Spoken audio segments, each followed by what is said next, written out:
The Book of Judges. Now, after the death of Joshua, it came to pass that the children of Israel asked the Lord, "Who shall be first to go up for us against the Canaanites, to fight against them?" And the Lord said, "Judah shall go up. Indeed, I have delivered the land into his hand." So Judah said to Simeon his brother, "Come up with me to my allotted territory, that we may fight against the Canaanites, and I will likewise go with you to your allotted territory." And Simeon went with him. Then Judah went up, and the Lord delivered the Canaanites and the Perizzites into their hand, and they killed 10,000 men at Bezek. And they found Adoni-Bezek in Bezek, and fought against him, and they defeated the Canaanites and the Perizzites. Then Adoni-Bezek fled, and they pursued him and caught him, and cut off his thumbs and big toes. And Adoni-Bezek said, 70 kings, with their thumbs and big toes cut off, used to gather scraps under my table. As I have done, so God has repaid me. Then they brought him to Jerusalem, and there he died. Now the children of Judah fought against Jerusalem and took it. They struck it with the edge of the sword and set the city on fire. And afterward, the children of Judah went down to fight against the Canaanites, who dwelt in the mountains, in the south, and in the lowland. Then Judah went against the Canaanites who dwelt in Hebron. Now the name of Hebron was formerly Kirjath Arba. And they killed Sheshai, Ahiman, and Talmai. From there they went against the inhabitants of Debir. The name of Debir was formerly Kirjath Sepher. Then Caleb said, "Whoever attacks Kirjath Sepher and takes it, to him I will give my daughter Achsah as wife." And Othniel, the son of Kenaz, Caleb's younger brother, took it. So he gave him his daughter Achsah as wife. Now it happened, when she came to him, that she urged him to ask her father for a field. And she dismounted from her donkey, and Caleb said to her, "What do you wish?" "Give me a blessing. Since you have given me land in the south, give me also springs of water." And Caleb gave her the upper springs and the lower springs. Now the children of the Kenite, Moses' father-in-law, went up from the city of palms with the children of Judah into the wilderness of Judah, which lies in the south, near Arad. And they went and dwelt among the people. And Judah went with his brother Simeon, and they attacked the Canaanites who inhabited Zephath, and utterly destroyed it. So the name of the city was called Hormah. Also Judah took Gaza with its territory, Ashkelon with its territory, and Ekron with its territory. So the Lord was with Judah.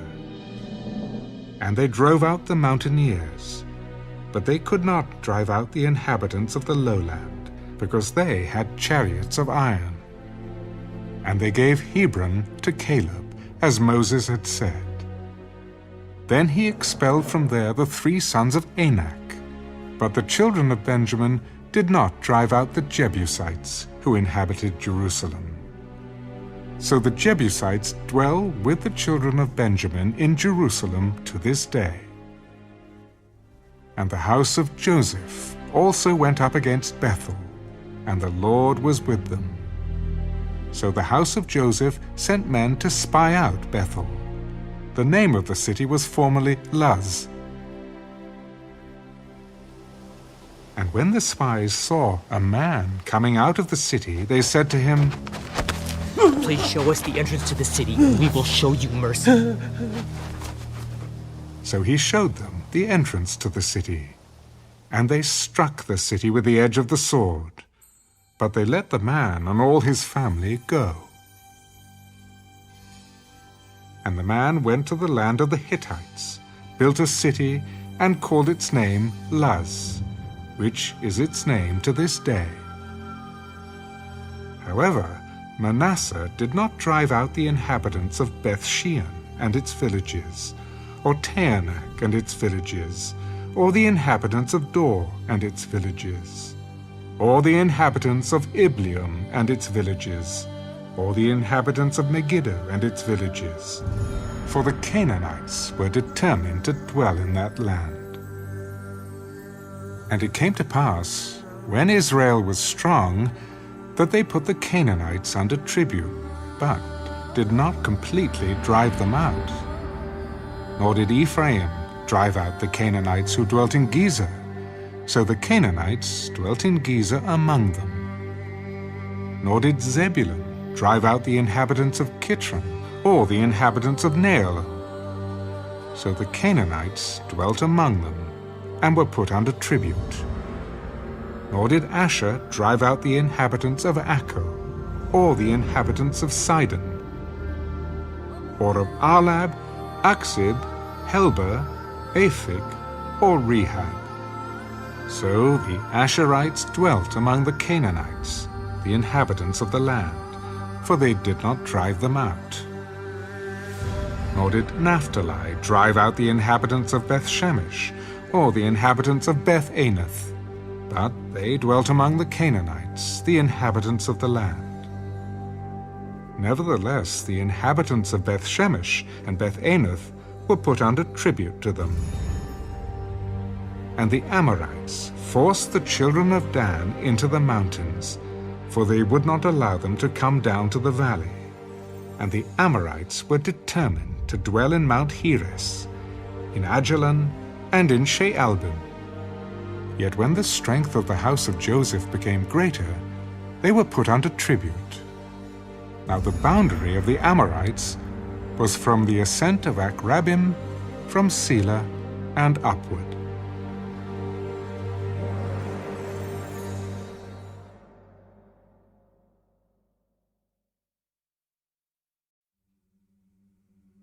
Then the angel of the Lord came up from Gilgal to Bochim, and said,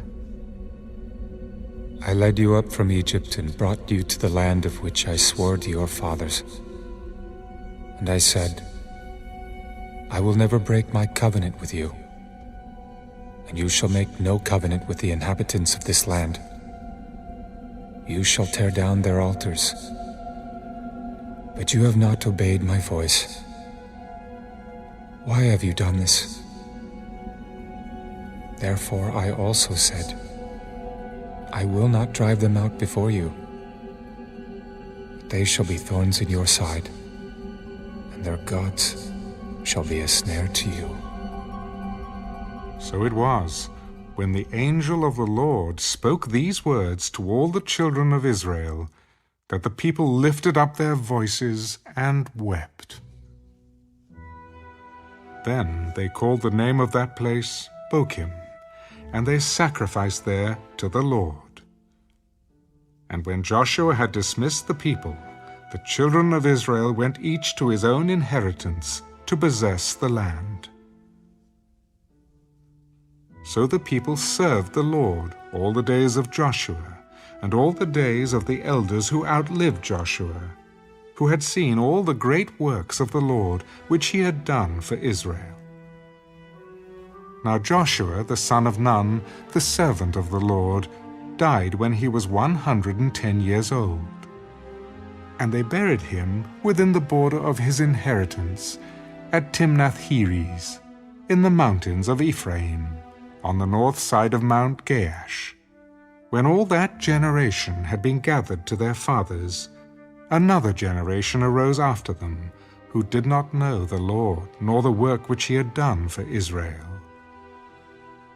Then the children of Israel did evil in the sight of the Lord, and served the Baals. and they forsook the Lord God of their fathers, who had brought them out of the land of Egypt. And they followed other gods from among the gods of the people who were all around them. And they bowed down to them, and they provoked the Lord to anger. They forsook the Lord, and served Baal and the Ashtoreths. And the anger of the Lord was hot against Israel.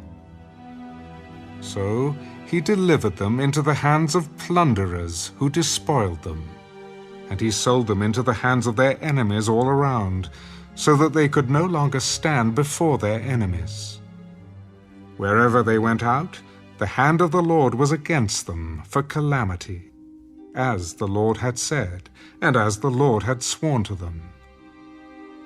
And they were greatly distressed. Nevertheless, the Lord raised up judges who delivered them out of the hand of those who plundered them. Yet they would not listen to their judges, but they played the harlot with other gods and bowed down to them. They turned quickly from the way in which their fathers walked, in obeying the commandments of the Lord. They did not do so. And when the Lord raised up judges for them, the Lord was with the judge, and delivered them out of the hand of their enemies all the days of the judge. For the Lord was moved to pity by their groaning, because of those who oppressed them and harassed them. And it came to pass, when the judge was dead, that they reverted and behaved more corruptly than their fathers, by following other gods to serve them and bow down to them. They did not cease from their own doings, nor from their stubborn way. Then the anger of the Lord was hot against Israel. Because this nation has transgressed my covenant, which I commanded their fathers, and has not heeded my voice, I also will no longer drive out before them any of the nations which Joshua left when he died, so that through them I may test Israel, whether they will keep the ways of the Lord to walk in them as their fathers kept them, or not. Therefore the Lord left those nations, without driving them out immediately, nor did he deliver them into the hand of Joshua.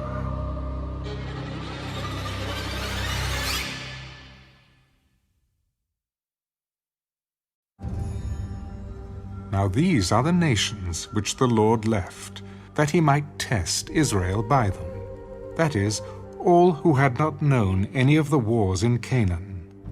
This was only so that the generations of the children of Israel might be taught to know war, at least those who had not formerly known it. Namely, 5 lords of the Philistines, all the Canaanites, the Sidonians, and the Hivites, who dwelt in Mount Lebanon, from Mount Baal-Hermon to the entrance of Hamath. And they were left, that he might test Israel by them, to know whether they would obey the commandments of the Lord, which he had commanded their fathers by the hand of Moses. Thus the children of Israel dwelt among the Canaanites, the Hittites, the Amorites, the Perizzites, the Hivites, and the Jebusites. And they took their daughters to be their wives, and gave their daughters to their sons, and they served their gods. So the children of Israel did evil in the sight of the Lord. They forgot the Lord their God, and served the Baals and Asherahs. Therefore the anger of the Lord was hot against Israel, and he sold them into the hand of Cushan-Rishathaim, king of Mesopotamia. And the children of Israel served Cushan-Rishathaim 8 years. When the children of Israel cried out to the Lord raised up a deliverer for the children of Israel, who delivered them. Othniel, the son of Kenaz, Caleb's younger brother. The Spirit of the Lord came upon him, and he judged Israel. He went out to war, and the Lord delivered Cushan-Rishathaim, king of Mesopotamia, into his hand, and his hand prevailed over Cushan-Rishathaim. So the land had rest for 40 years. Then Othniel, the son of Kenaz, died. And the children of Israel again did evil in the sight of the Lord. So the Lord strengthened Eglon, king of Moab, against Israel, because they had done evil in the sight of the Lord. Then he gathered to himself the people of Ammon and Amalek, went and defeated Israel, and took possession of the city of palms. So the children of Israel served Eglon, king of Moab, 18 years. But when the children of Israel cried out to the Lord raised up a deliverer for them. Ehud, the son of Gera, the Benjamite, a left-handed man. By him the children of Israel sent tribute to Eglon, king of Moab. Now Ehud made himself a dagger. It was double-edged and a cubit in length, and fastened it under his clothes on his right thigh. So he brought the tribute to Eglon, king of Moab. Now Eglon was a very fat man, and when he had finished presenting the tribute, he sent away the people who had carried the tribute. But he himself turned back from the stone images that were at Gilgal. I have a secret message for you, O king. Keep silence. And all who attended him went out from him. So Ehud came to him. Now he was sitting upstairs in his cool private chamber. I have a message from God for you. So he arose from his seat. Then Ehud reached with his left hand, took the dagger from his right thigh, and thrust it into his belly. Even the hilt went in after the blade, and the fat closed over the blade.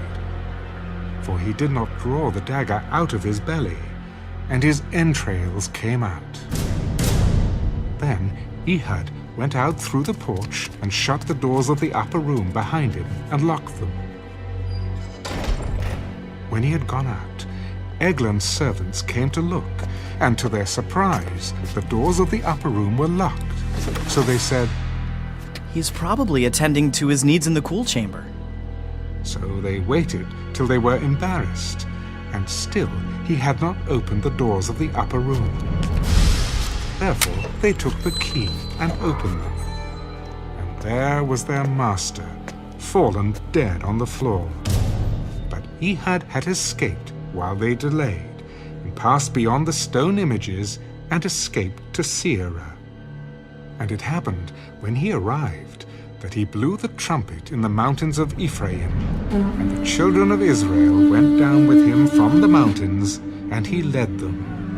Then he said to them, "Follow me, for the Lord has delivered your enemies, the Moabites, into your hand." So they went down after him, seized the fords of the Jordan leading to Moab, and did not allow anyone to cross over. And at that time they killed about 10,000 men of Moab, all stout men of valor, not a man escaped. So Moab was subdued that day under the hand of Israel, and the land had rest for 80 years. After him was Shamgar, the son of Anath, who killed 600 men of the Philistines with an ox goad, and he also delivered Israel.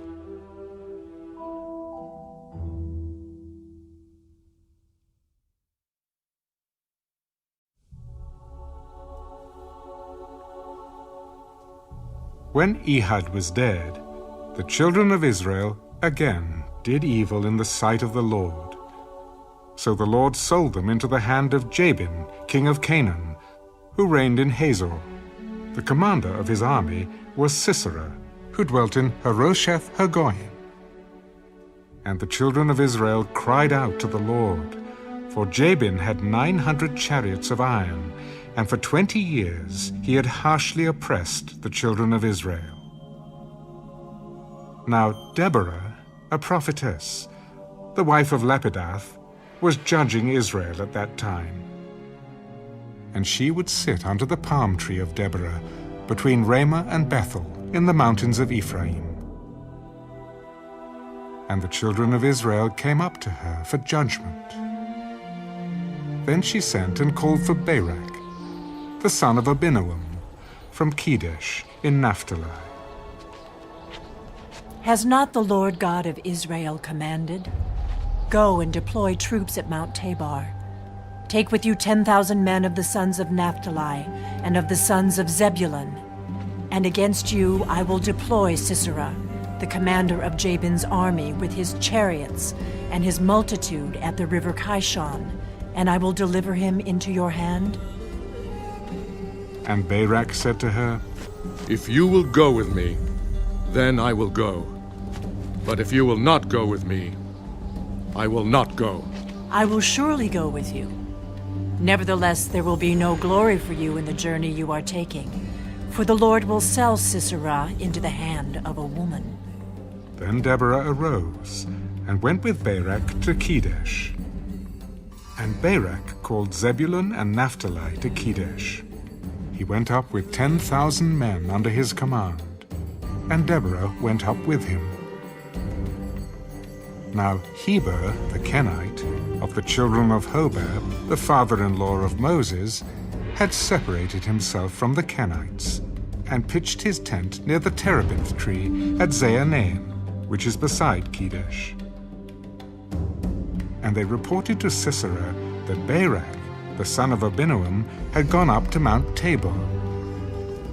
So Sisera gathered together all his chariots, 900 chariots of iron, and all the people who were with him, from Harosheth Hagoyim to the river Kishon. Then Deborah said to Barak, Up, for this is the day in which the Lord has delivered Sisera into your hand. Has not the Lord gone out before you? So Barak went down from Mount Tabor with 10,000 men following him. And the Lord routed Sisera and all his chariots and all his army with the edge of the sword before Barak. And Sisera alighted from his chariot and fled away on foot. But Barak pursued the chariots and the army as far as Harosheth Hagoyim. And all the army of Sisera fell by the edge of the sword. Not a man was left. However, Sisera had fled away on foot to the tent of Jael, the wife of Heber the Kenite. For there was peace between Jabin, king of Hazor, and the house of Heber the Kenite. And Jael went out to meet Sisera, and said to him, Turn aside, my lord. Turn aside to me. Do not fear. And when he had turned aside with her into the tent, she covered him with a blanket. Please, give me a little water to drink, for I am thirsty. So she opened a jug of milk, gave him a drink, and covered him. Stand at the door of the tent, and if any man comes and inquires of you, and says, Is there any man here? You shall say no. Then Jael, Heber's wife, took a tent peg and took a hammer in her hand and went softly to him and drove the peg into his temple. And he went down into the ground, for he was fast asleep and weary. So he died. And then, as Barak pursued Sisera, Jael came out to meet him. Come, I will show you the man whom you seek. And when he went into her tent, there lay Sisera, dead, with the peg in his temple. So on that day God subdued Jabin, king of Canaan, in the presence of the children of Israel. And the hand of the children of Israel grew stronger and stronger against Jabin, king of Canaan, until they had destroyed Jabin, king of Canaan.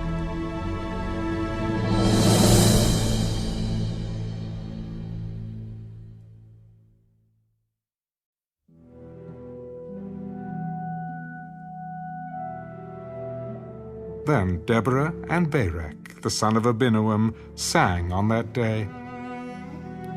When leaders lead in Israel, when the people willingly offer themselves, bless the Lord. Hear, O kings, give ear, O princes. I, even I, will sing to the Lord. I will sing praise to the Lord God of Israel. Lord, when you went out from Seir, when you marched from the field of Edom, the earth trembled and the heavens poured. The clouds also poured water. The mountains gushed before the Lord. This Sinai, before the Lord God of Israel, in the days of Shamgar, the son Anath, in the days of Jael, the highways were deserted, and the travelers walked along the byways. Village life ceased. It ceased in Israel until I, Deborah, arose. Arose, a mother in Israel. They chose new gods. Then there was war in the gates. Not a shield or spear was seen among 40,000 in Israel. My heart is with the rulers of Israel, who offered themselves willingly with the people. Bless the Lord. Speak, you who ride on white donkeys, who sit in judges' attire, and who walk along the road. Far from the noise of the archers, among the watering places, there they shall recount the righteous acts of the Lord, the righteous acts for his villagers in Israel. Then the people of the Lord shall go down to the gates. Awake, awake, Deborah. Awake, awake, sing a song. Arise, Barak, and lead your captives away, O son of Abinoam. Then the survivors came down, the people against the nobles. The Lord came down for me against the mighty. From Ephraim were those whose roots were in Amalek. After you, Benjamin, with your peoples. From Machir rulers came down, and from Zebulun those who bear the recruiter's staff. And the princes of Issachar were with Deborah. As Issachar, so was Barak sent into the valley under his command. Among the divisions of Reuben there were great resolves of heart. Why did you sit among the sheepfolds to hear the pipings for the flocks? The divisions of Reuben have great searchings of heart. Gilead stayed beyond the Jordan. And why did Dan remain on ships? Asher continued at the seashore and stayed by his inlets. Zebulun is a people who jeopardize their lives to the point of death.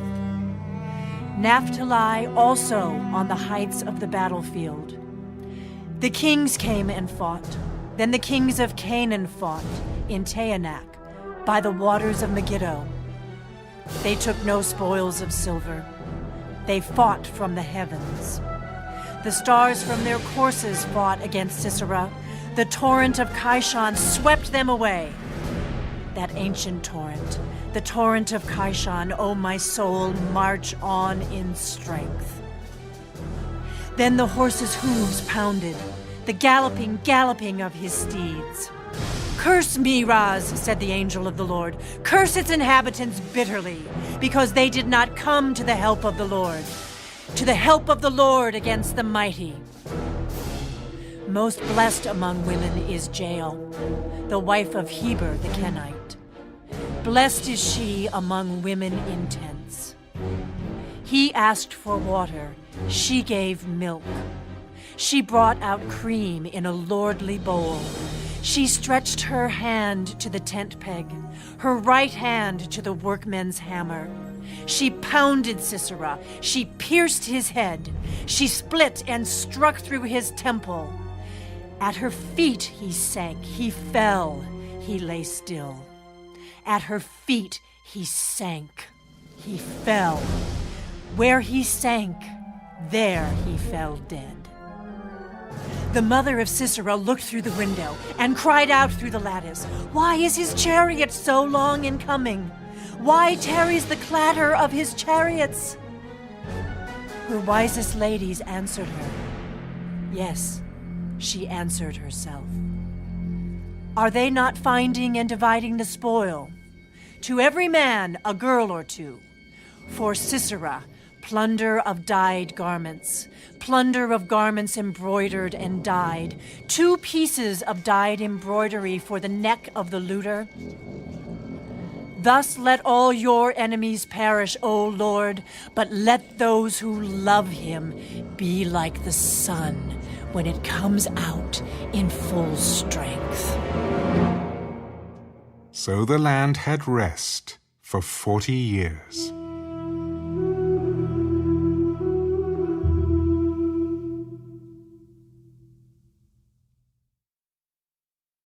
Then the children of Israel did evil in the sight of the Lord. So the Lord delivered them into the hand of Midian for 7 years, and the hand of Midian prevailed against Israel. Because of the Midianites, the children of Israel made for themselves the dens, the caves, and the strongholds which are in the mountains. So it was, whenever Israel had sown, Midianites would come up. Also Amalekites and the people of the east would come up against them. Then they would encamp against them and destroy the produce of the earth as far as Gaza, and leave no sustenance for Israel, neither sheep nor ox nor donkey. For they would come up with their livestock and their tents, coming in as numerous as locusts. Both they and their camels were without number. And they would enter the land to destroy it. So Israel was greatly impoverished because of the Midianites, and the children of Israel cried out to the Lord. And it came to pass, when the children of Israel cried out to the Lord because of the Midianites, that the Lord sent a prophet to the children of Israel. Thus says the Lord God of Israel, I brought you up from Egypt, and brought you out of the house of bondage. And I delivered you out of the hand of the Egyptians, and out of the hand of all who oppressed you, and drove them out before you, and gave you their land. Also I said to you, I am the Lord your God. Do not fear the gods of the Amorites, in whose land you dwell. But you have not obeyed my voice. Now the angel of the Lord came and sat under the terebinth tree, which was in Ophrah, which belonged to Joash the Abiezrite, while his son Gideon threshed wheat in the winepress, in order to hide it from the Midianites. And the angel of the Lord appeared to him. The Lord is with you, you mighty man of valor. Oh, my Lord, if the Lord is with us, why then has all this happened to us? And where are all his miracles which our fathers told us about, saying, Did not the Lord bring us up from Egypt? But now the Lord has forsaken us, and delivered us into the hands of the Midianites. Go in this might of yours, and you shall save Israel from the hands of the Midianites. Have I not sent you?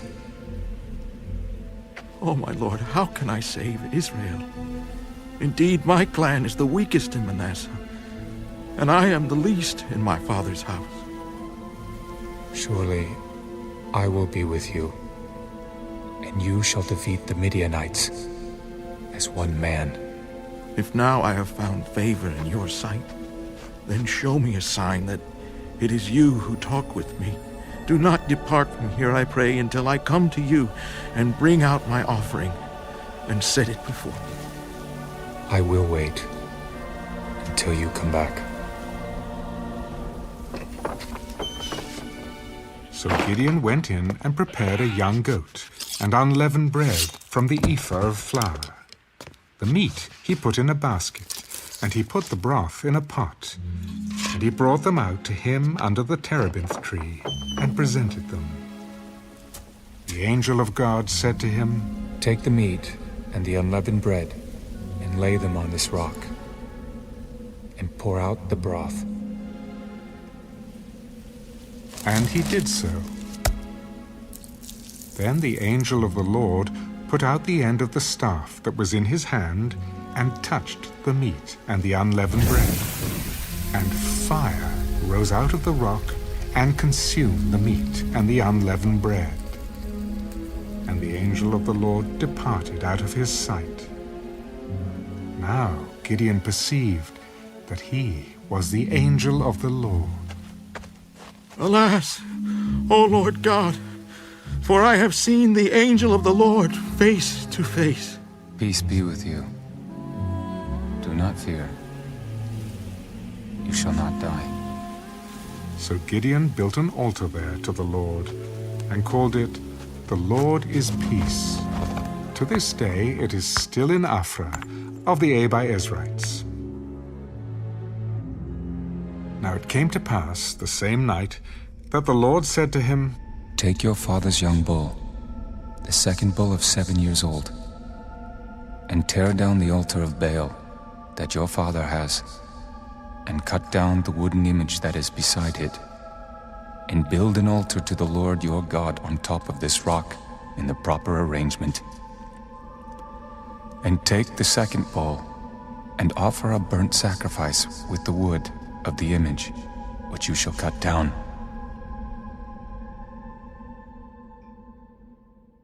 So Gideon took 10 men from among his servants, and did as the Lord had said to him.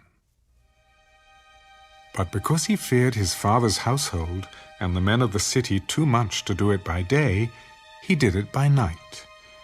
And when the men of the city arose early in the morning, there was the altar of Baal torn down, and the wooden image that was beside it was cut down, and the second bull was being offered on the altar which had been built. So they said to one another, "Who has done this thing?" And when they had inquired and asked, they said, "Gideon, the son of Joash, has done this thing." Then the men of the city said to Joash, "Bring out your son that he may die, because he has torn down the altar of Baal, and because he has cut down the wooden image that was beside it." But Joash said to all who stood against him, "Would you plead for Baal? Would you save him? Let the one who would plead for him be put to death by morning.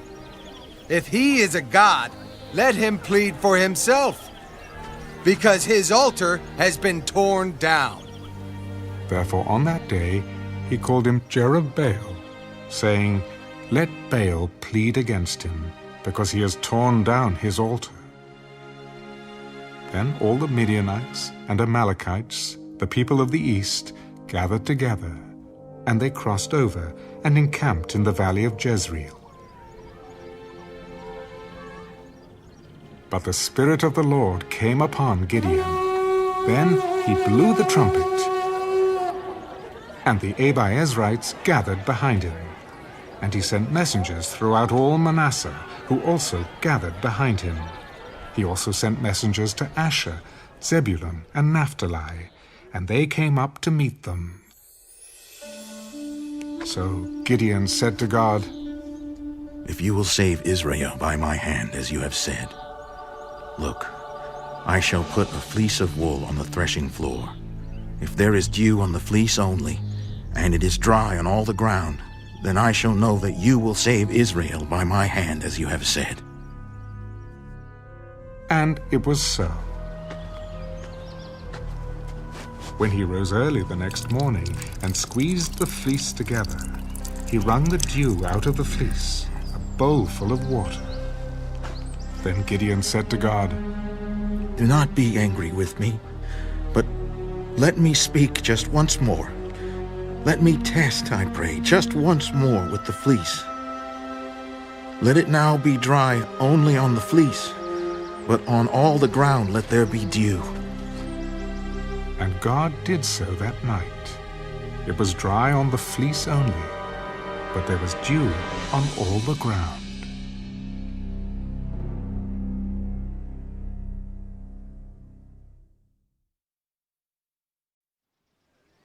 Then Jerubbaal, that is Gideon, and all the people who were with him rose early, and encamped beside the well of Arad, so that the camp of the Midianites was on the north side of them, by the hill of Moreh, in the valley. And the Lord said to Gideon, The people who are with you are too many for me to give the Midianites into their hands, lest Israel claim glory for itself against me, saying, My own hand has saved me. Now, therefore, proclaim in the hearing of the people, saying, Whoever is fearful and afraid, let him turn and depart at once from Mount Gilead. And 22,000 of the people returned, and 10,000 remained. But the Lord said to Gideon, The people are still too many. Bring them down to the water, and I will test them for you there. Then it will be that of whom I say to you, This one shall go with you, the same shall go with you. And of whomever I say to you, This one shall not go with you, the same shall not go. So he brought the people down to the water. And the Lord said to Gideon, Everyone who laps from the water with his tongue, as a dog laps, you shall set apart by himself. Likewise, everyone who gets down on his knees to drink. And the number of those who lapped, putting their hand to their mouth, was 300 men. But all the rest of the people got down on their knees to drink water. Then the Lord said to Gideon, By the 300 men who lapped, I will save you, and deliver the Midianites into your hand. Let all the other people go, every man to his place. So the people took provisions and their trumpets in their hands. And he sent away all the rest of Israel, every man to his tent, and retained those 300 men. Now the camp of Midian was below him in the valley.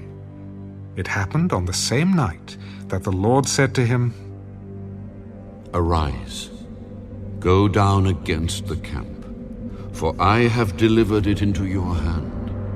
But if you are afraid to go down to the camp with Purah, your servant, and you shall hear what they say. And afterward your hands shall be strengthened to go down against the camp.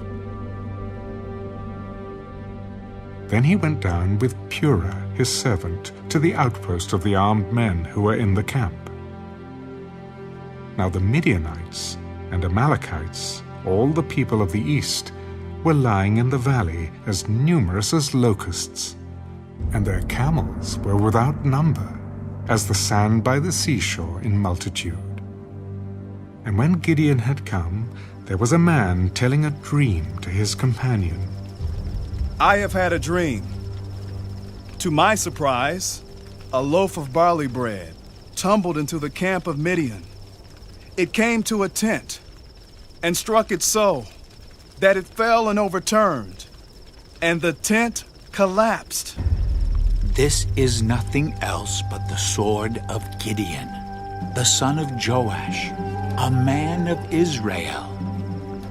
Into his hand God has delivered Midian and the whole camp. And so it was, when Gideon heard the telling of the dream and its interpretation, that he worshipped. He returned to the camp of Israel and said, Arise, for the Lord has delivered the camp of Midian into your hand. Then he divided the 300 men into 3 companies, and he put a trumpet into every man's hand with empty pitchers and torches inside the pitchers.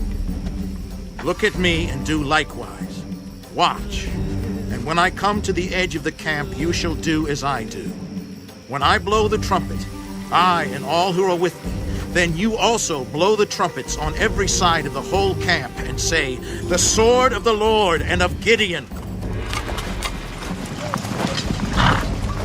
So Gideon and the 100 men who were with him came to the outpost of the camp at the beginning of the middle watch, just as they had posted the watch. And they blew the trumpets and broke the pitchers that were in their hands.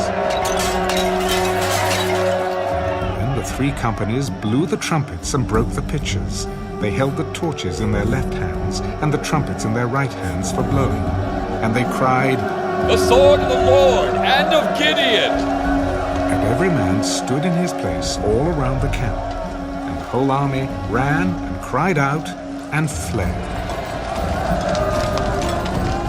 When the 300 blew the trumpets, the Lord set every man's sword against his companion throughout the whole camp, and the army fled to Beth Acacia, toward Zererah, as far as the borders of Abel-Meholah, by Tabbath. And the men of Israel gathered together from Naphtali, Asher, and all Manasseh, and pursued the Midianites.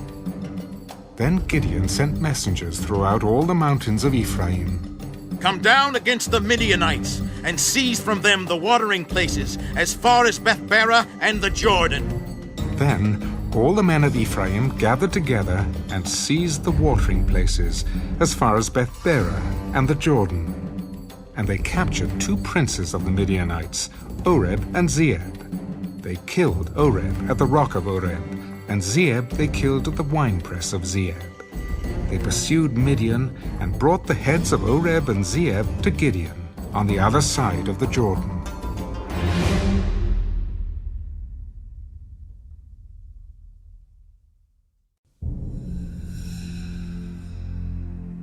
Now the men of Ephraim said to him, "Why have you done this to us by not calling us when you went to fight with the Midianites?" And they reprimanded him sharply. So he said to them, "What have I done now in comparison with you? Is not the gleaning of the grapes of Ephraim better than the vintage of Abiezer? God has delivered into your hands the princes of Midian, Oreb, and Zeeb, and what was I able to do in comparison with you?" Then their anger toward him subsided when he said that. When Gideon came to the Jordan, he and the 300 men who were with him crossed over, exhausted but still in pursuit. Then he said to the men of Succoth, "Please give loaves of bread to the people who follow me, for they are exhausted. And I am pursuing Zebah and Zalmunna, kings of Midian."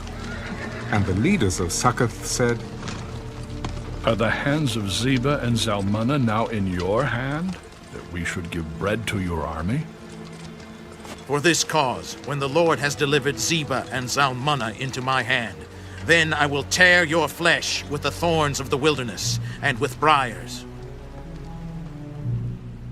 Then he went up from there to Penuel and spoke to them in the same way. And the men of Penuel answered him as the men of Succoth had answered. So he also spoke to the men of Penuel, "When I come back in peace, I will tear down this tower."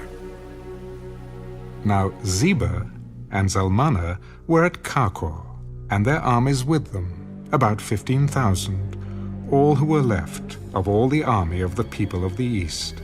For 120,000 men who drew the sword had fallen. Then Gideon went up by the road of those who dwell in tents on the east of Nobah and Jogbehah, and he attacked the army while the camp felt secure.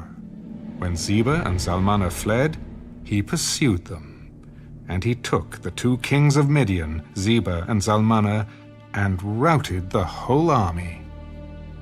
Then Gideon, the son of Joash, returned from battle, from the ascent of Heres. And he caught a young man of the men of Succoth and interrogated him. And he wrote down for him the leaders of Succoth and its elders, 77 men. Then he came to the men of Succoth and said, "Here are Zebah and Zalmunna, about whom you ridiculed me, saying, 'Are the hands of Zebah and Zalmunna now in your hand?' that we should give bread to your weary men? And he took the elders of the city, and thorns of the wilderness and briars, and with them he taught the men of Succoth. Then he tore down the tower of Penuel, and killed the men of the city.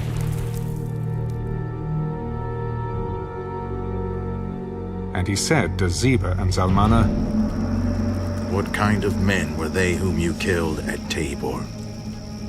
As you are, so were they. Each one resembled the son of a king. They were my brothers, the sons of my mother.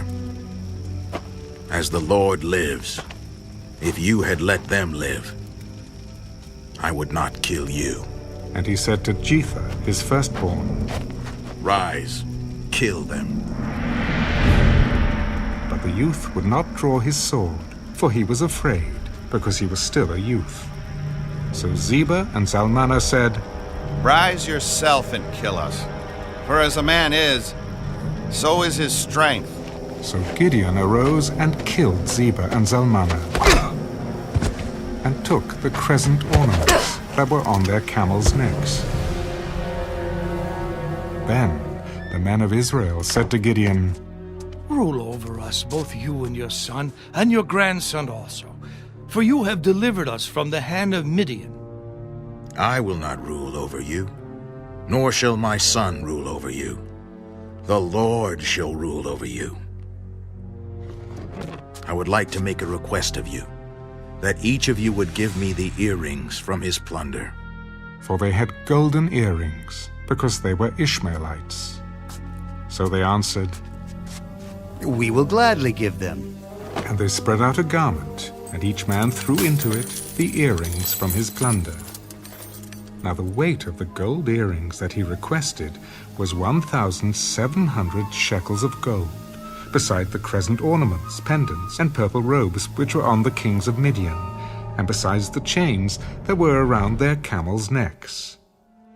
Then Gideon made it into an ephod, and set it up in his city, Ophrah. And all Israel played the harlot with it there. It became a snare to Gideon and to his house.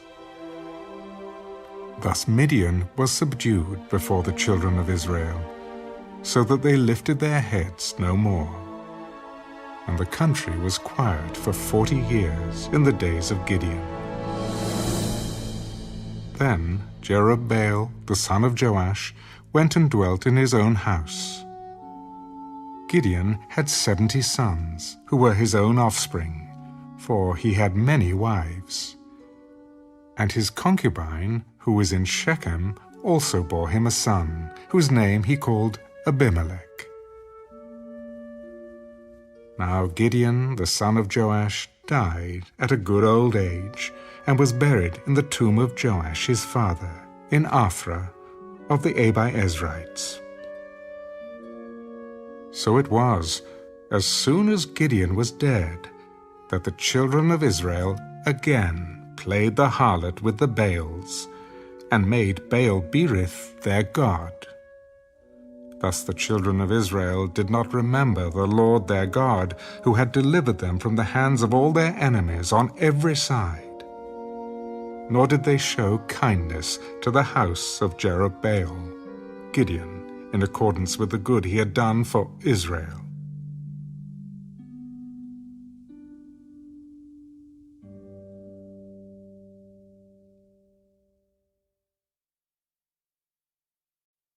Then Abimelech, the son of Jerubbaal, went to Shechem, to his mother's brothers, and spoke with them and with all the family of the house of his mother's father.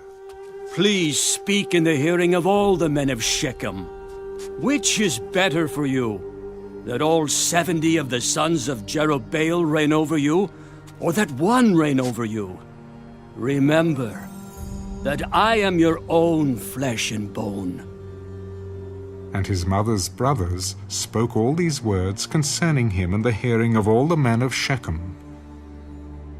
And their heart was inclined to follow Abimelech, for they said, He is our brother. So they gave him 70 shekels of silver from the temple of Baal Berith, of which Abimelech hired worthless and reckless men, and they followed him. Then he went to his father's house at Ophrah and killed his brothers, the 70 sons of Jerubbaal, on one stone. But Jotham, the youngest son of Jerubbaal, was left, because he hid himself. And all the men of Shechem gathered together, all of Beth Millo, and they went and made Abimelech king, beside the terebinth tree at the pillar that was in Shechem. Now, when they told Jotham, he went and stood on top of Mount Gerizim, and lifted his voice and cried out, Listen to me, you men of Shechem, that God may listen to you. The trees once went forth to anoint a king over them. And they said to the olive tree, Reign over us. But the olive tree said to them, Should I cease giving my oil, with which they honor God and men, and go to sway over trees? Then the tree said to the fig tree, You come and reign over us. But the fig tree said to them, Should I cease my sweetness and my good fruit, and go to sway over trees?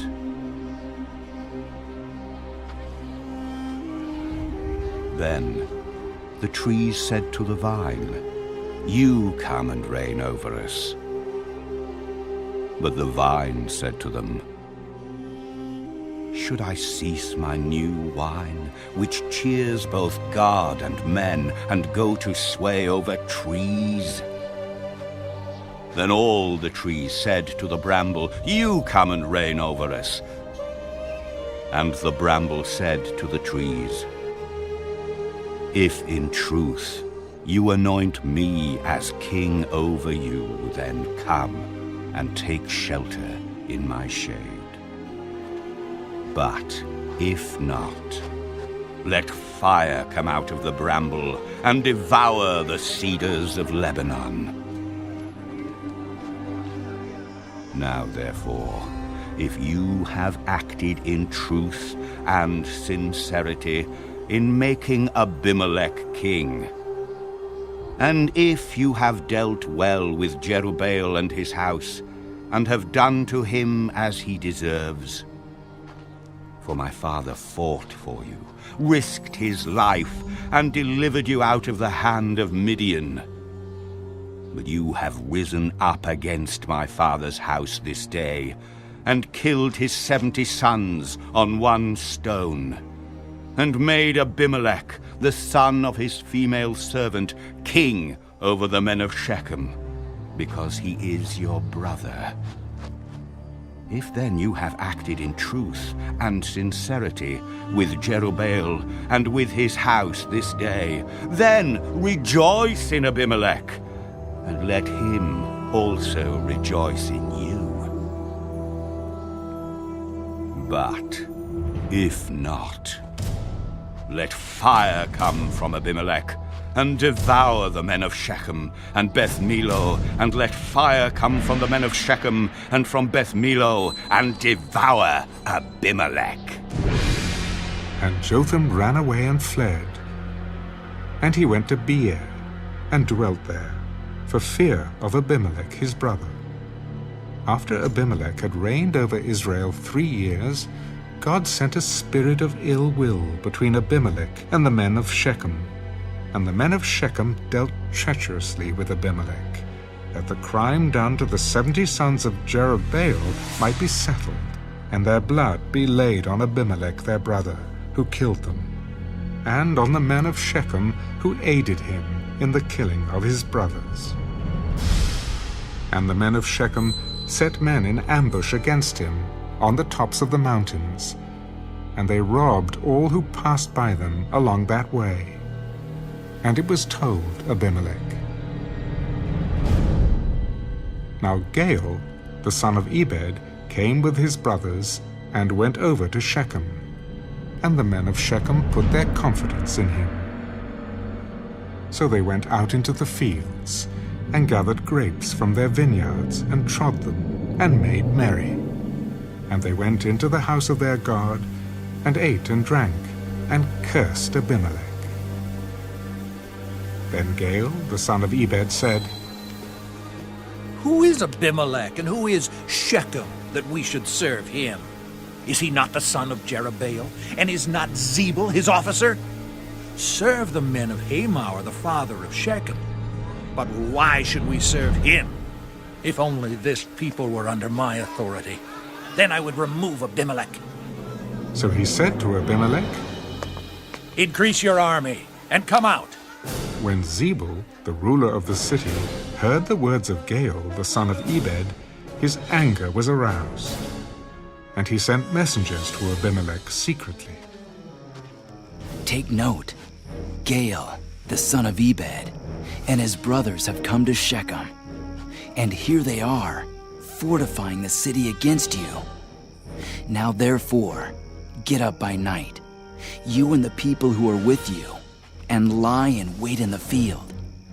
And it shall be, as soon as the sun is up in the morning, that you shall rise early and rush upon the city. And when he and the people who are with him come out against you, you may then do to them as you find opportunity. So Abimelech and all the people who were with him rose by night and lay in wait against Shechem in 4 companies. When Gaal, the son of Ebed, went out and stood in the entrance to the city gate, Abimelech and the people who were with him rose from lying in wait. And when Gaal saw the people, he said to Zebul, Look! People are coming down from the tops of the mountains. You see the shadows of the mountains as if they were men. See! People are coming down from the center of the land. And another company is coming from the diviner's terebinth tree.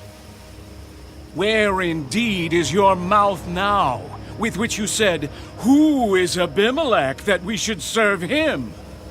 Are not these the people whom you despised? Go out, if you will, and fight with them now. So Gaal went out, leading the men of Shechem, and fought with Abimelech. And Abimelech chased him, and he fled from him. And many fell wounded to the very entrance of the gate. Then Abimelech dwelt at Hormah, and Zebul drove out Gaal and his brothers, so that they would not dwell in Shechem.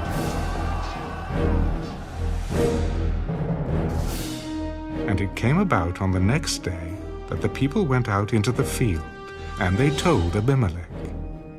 So he took his people, divided them into 3 companies, and lay in wait in the field. And he looked, and there were the people coming out of the city, and he rose against them and attacked them. Then Abimelech and the company that was with him rushed forward, and stood at the entrance of the gate of the city. And the other 2 companies rushed upon all who were in the fields and killed them. So Abimelech fought against the city all that day. He took the city and killed the people who were in it, and he demolished the city and sowed it with salt. Now when all the men of the tower of Shechem had heard that, they entered the stronghold of the temple of the god Berith. And it was told Abimelech that all the men of the tower of Shechem were gathered together. Then Abimelech went up to Mount Zalmon, he and all the people who were with him. And Abimelech took an axe in his hand, and cut down a bough from the trees, and took it and laid it on his shoulder. Then he said to the people who were with him, What you have seen me do, make haste, and do as I have done. So each of the people likewise cut down his own bough, and followed Abimelech, put them against the stronghold, and set the stronghold on fire above them, so that all the people of the tower of Shechem died, about 1,000 men and women. Then Abimelech went to Thebez, and he encamped against Thebez and took it. But there was a strong tower in the city, and all the men and women, all the people of the city, fled there and shut themselves in. Then they went up to the top of the tower.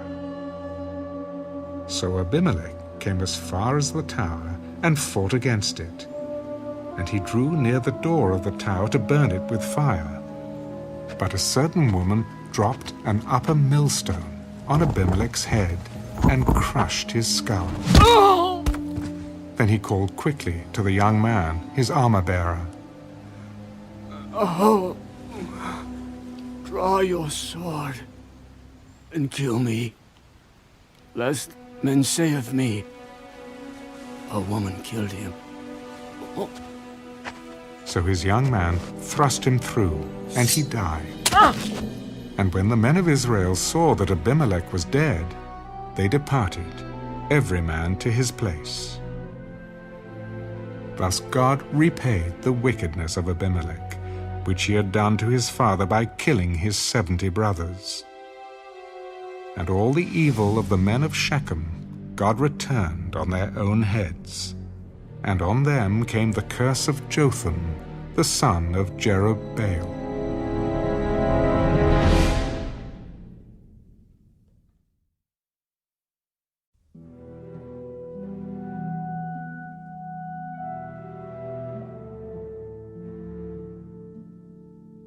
After Abimelech, there arose to save Israel Tola, the son of Pur, the son of Doda, a man of Issachar, and he dwelt in Shemo, in the mountains of Ephraim. He judged Israel 23 years, and he died and was buried in Shemo. After him arose Jair, a Gileadite, and he judged Israel 22 years. Now he had 30 sons who rode on 30 donkeys. They also had 30 towns, which are called Havoth Jair to this day, which are in the land of Gilead. And Jair died and was buried in Canaan. Then the children of Israel again did evil in the sight of the Lord, and served the Baals and the Ashtoreths, the gods of Syria, the gods of Sidon, the gods of Moab, the gods of the people of Ammon, and the gods of the Philistines. And they forsook the Lord, and did not serve him. So the anger of the Lord was hot against Israel, and he sold them into the hands of the Philistines, and into the hands of the people of Ammon. From that year they harassed and oppressed the children of Israel for 18 years. All the children of Israel who were on the other side of the Jordan, in the land of the Amorites, in Gilead. Moreover, the people of Ammon crossed over the Jordan to fight against Judah also, against Benjamin, and against the house of Ephraim, so that Israel was severely distressed. And the children of Israel cried out to the Lord, "We have sinned against you, because we have both forsaken our God and served the Baals." So the Lord said to the children of Israel, Did I not deliver you from the Egyptians, and from the Amorites, and from the people of Ammon, and from the Philistines? Also the Sidonians and Amalekites and Maonites oppressed you. And you cried out to me, and I delivered you from their hand. Yet you have forsaken me, and served other gods. Therefore I will deliver you no more. Go and cry out to the gods which you have chosen. Let them deliver you in your time of distress. We have sinned. Do to us whatever seems best to you. Only deliver us this day, we pray. So they put away the foreign gods from among them and served the Lord. And his soul could no longer endure the misery of Israel. Then the people of Ammon gathered together and encamped in Gilead. And the children of Israel assembled together and encamped in Mizpah. And the people, the leaders of Gilead, said to one another, "Who is the man who will begin the fight against the people of Ammon? He shall be head over all the inhabitants of Gilead."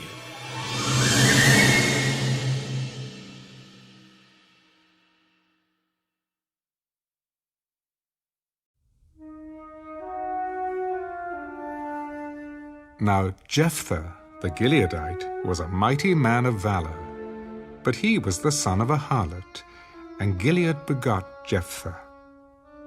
Gilead's wife bore sons, and when his wife's sons grew up, they drove Jephthah out. "You shall have no inheritance in our father's house, for you are the son of another woman." Then Jephthah fled from his brothers, and dwelt in the land of Tarb. And worthless men banded together with Jephthah, and went out raiding with him. It came to pass, after a time, that the people of Ammon made war against Israel.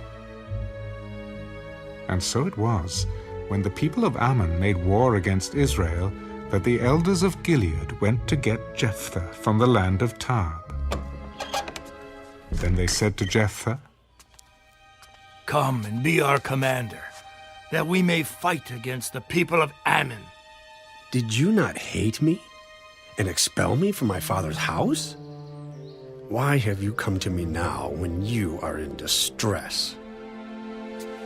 That is why we have turned again to you now, that you may go with us and fight against the people of Ammon, and be our head over all the inhabitants of Gilead.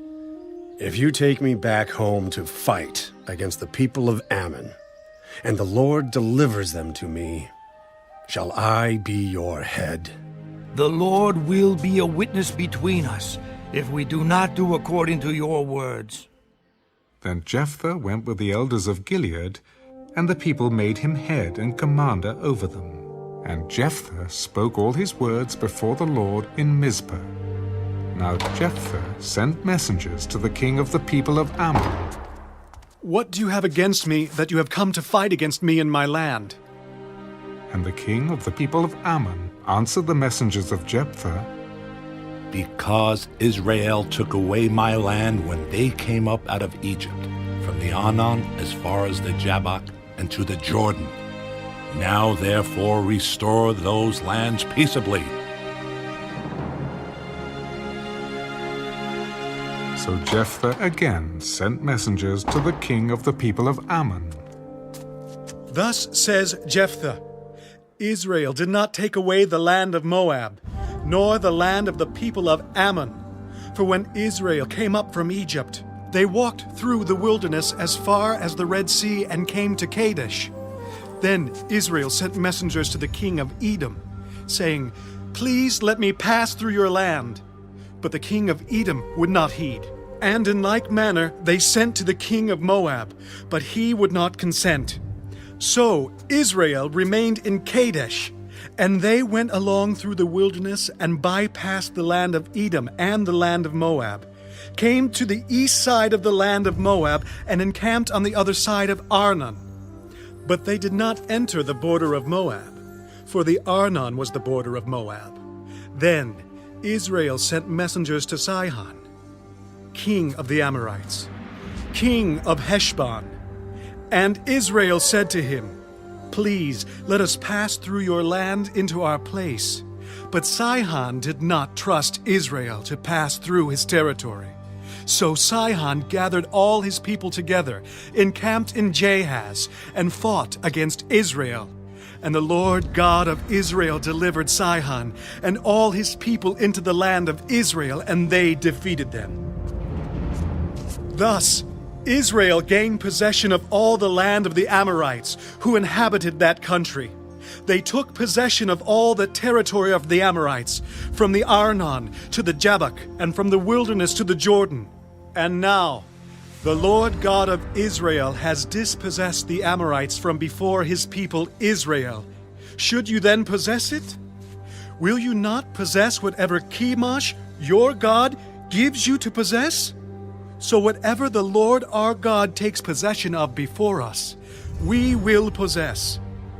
And now, are you any better than Balak, the son of Zippor, king of Moab? Did he ever strive against Israel? Did he ever fight against them? While Israel dwelt in Heshbon and its villages, in Aroer and its villages, and in all the cities along the banks of the Arnon. For 300 years, why did you not recover them within that time? Therefore, I have not sinned against you, but you wronged me by fighting against me. May the Lord, the judge, render judgment this day between the children of Israel and the people of Ammon. However, the king of the people of Ammon did not heed the words which Jephthah sent him. Then the Spirit of the Lord came upon Jephthah, and he passed through Gilead and Manasseh, and passed through Mizpah of Gilead, and from Mizpah of Gilead he advanced toward the people of Ammon. And Jephthah made a vow to the Lord. If you will indeed deliver the people of Ammon into my hands, then it will be that whatever comes out of the doors of my house to meet me when I return in peace from the people of Ammon shall surely be the Lord's, and I will offer it up as a burnt offering. So Jephthah advanced toward the people of Ammon to fight against them, and the Lord delivered them into his hands. And he defeated them from Aroer as far as Minnith, 20 cities, and to Abel-keramim with a very great slaughter. Thus the people of Ammon were subdued before the children of Israel. When Jephthah came to his house at Mizpah, there was his daughter coming out to meet him with timbrels and dancing. And she was his only child. Besides her, he had neither son nor daughter. And it came to pass, when he saw her, that he tore his clothes and said, Alas, my daughter, you have brought me very low. You are among those who trouble me, for I have given my word to the Lord, and I cannot go back on it. My father, if you have given your word to the Lord, do to me according to what has gone out of your mouth. Because the Lord has avenged you of your enemies, the people of Ammon. Let this thing be done for me. Let me alone for 2 months, that I may go and wander on the mountains, and bewail my virginity, my friends and I.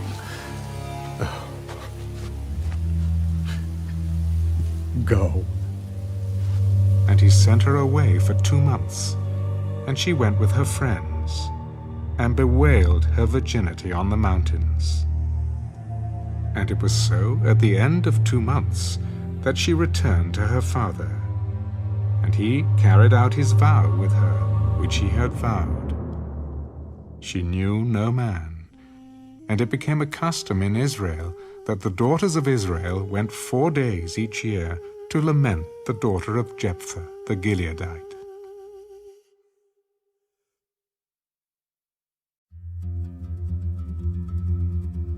Then the men of Ephraim gathered together, crossed over toward Zaphon, and said to Jephthah, Why did you cross over to fight against the people of Ammon and did not call us to go with you? We will burn your house down on you with fire.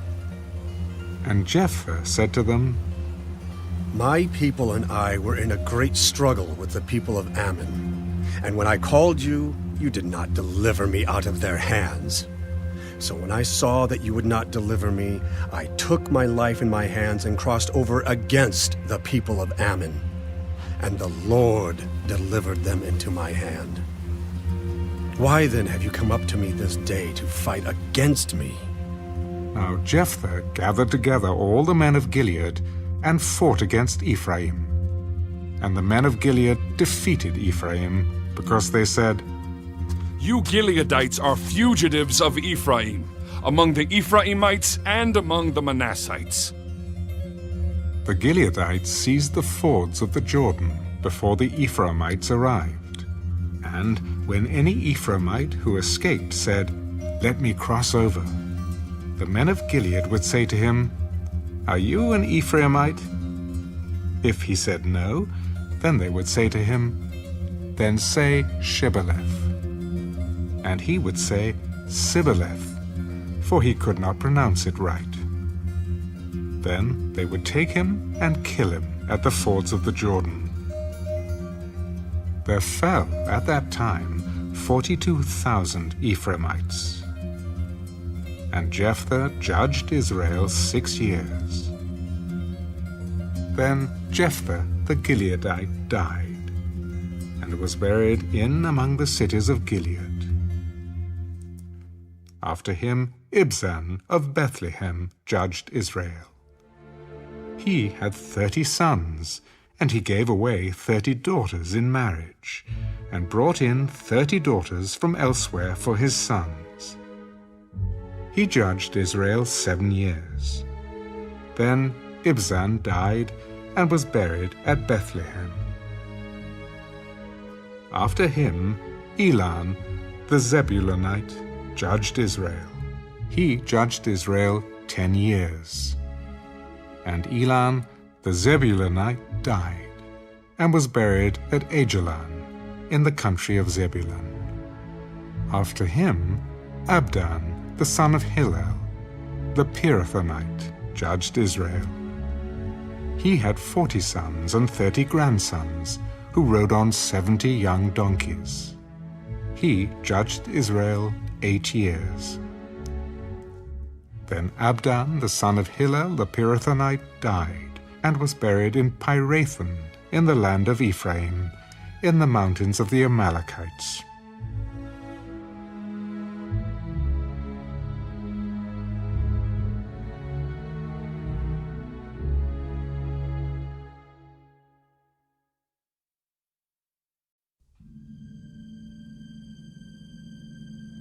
Again, the children of Israel did evil in the sight of the Lord, and the Lord delivered them into the hand of the Philistines for 40 years. Now there was a certain man from Zorah, of the family of the Danites, whose name was Manoah, and his wife was barren, and had no children. And the angel of the Lord appeared to the woman and said to her, "Indeed now, you are barren, and have borne no children, but you shall conceive and bear a son. Now therefore, please be careful not to drink wine or similar drink, and not to eat anything unclean. For behold, you shall conceive and bear a son, and no razor shall come upon his head. For the child shall be a Nazirite to God from the womb, and he shall begin to deliver Israel out of the hand of the Philistines."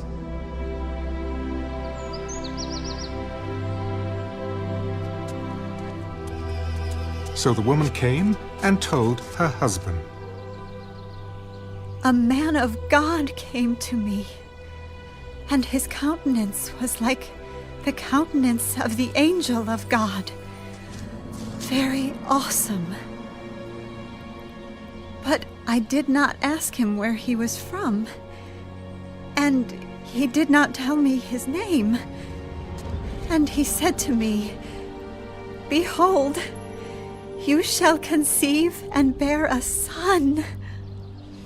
Now drink no wine or similar drink, nor eat anything unclean, for the child shall be a Nazirite to God from the womb to the day of his death.'"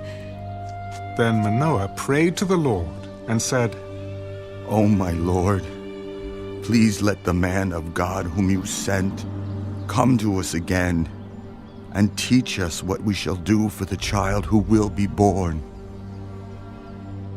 And God listened to the voice of Manoah, and the angel of God came to the woman again, as she was sitting in the field. But Manoah, her husband, was not with her. Then the woman ran in haste and told her husband, and said to him, "Look, the the man who came to me the other day has just now appeared to me. So Manoah arose and followed his wife. When he came to the man, he said to him, Are you the man who spoke to this woman? I am. Now, let your words come to pass. What will be the boy's rule of life and his work? Of all that I said to the woman, let her be careful. She may not eat anything that comes from the vine, nor may she drink wine or similar drink, nor eat anything unclean. All that I commanded her, let her observe. Please let us detain you, and we will prepare a young goat for you. Though you detain me, I will not eat your food. But if you offer a burnt offering, you must offer it to the Lord. For Manoah did not know he was the angel of the Lord. Then Manoah said to the angel of the Lord, What is your name? That when your words come to pass, we may honor you. Why do you ask my name, seeing it is wonderful? So Manoah took the young goat with the grain offering and offered it upon the rock to the Lord. And he did a wondrous thing while Manoah and his wife looked on. It happened, as the flame went up toward heaven from the altar, the angel of the Lord ascended in the flame of the altar. When Manoah and his wife saw this, they fell on their faces to the ground. When the angel of the Lord appeared no more to Manoah and his wife, then Manoah knew that he was the angel of the Lord. And Manoah said to his wife, We shall surely die, because we have seen God. If the Lord had desired to kill us, he would not have accepted a burnt offering and a grain offering from our hands. Nor would he have shown us all these things. Nor would he have told us such things as these at this time. So the woman bore a son and called his name Samson. And the child grew, and the Lord blessed him. And the Spirit of the Lord began to move upon him at Mahane Dan, between Zorah and Eshtaol.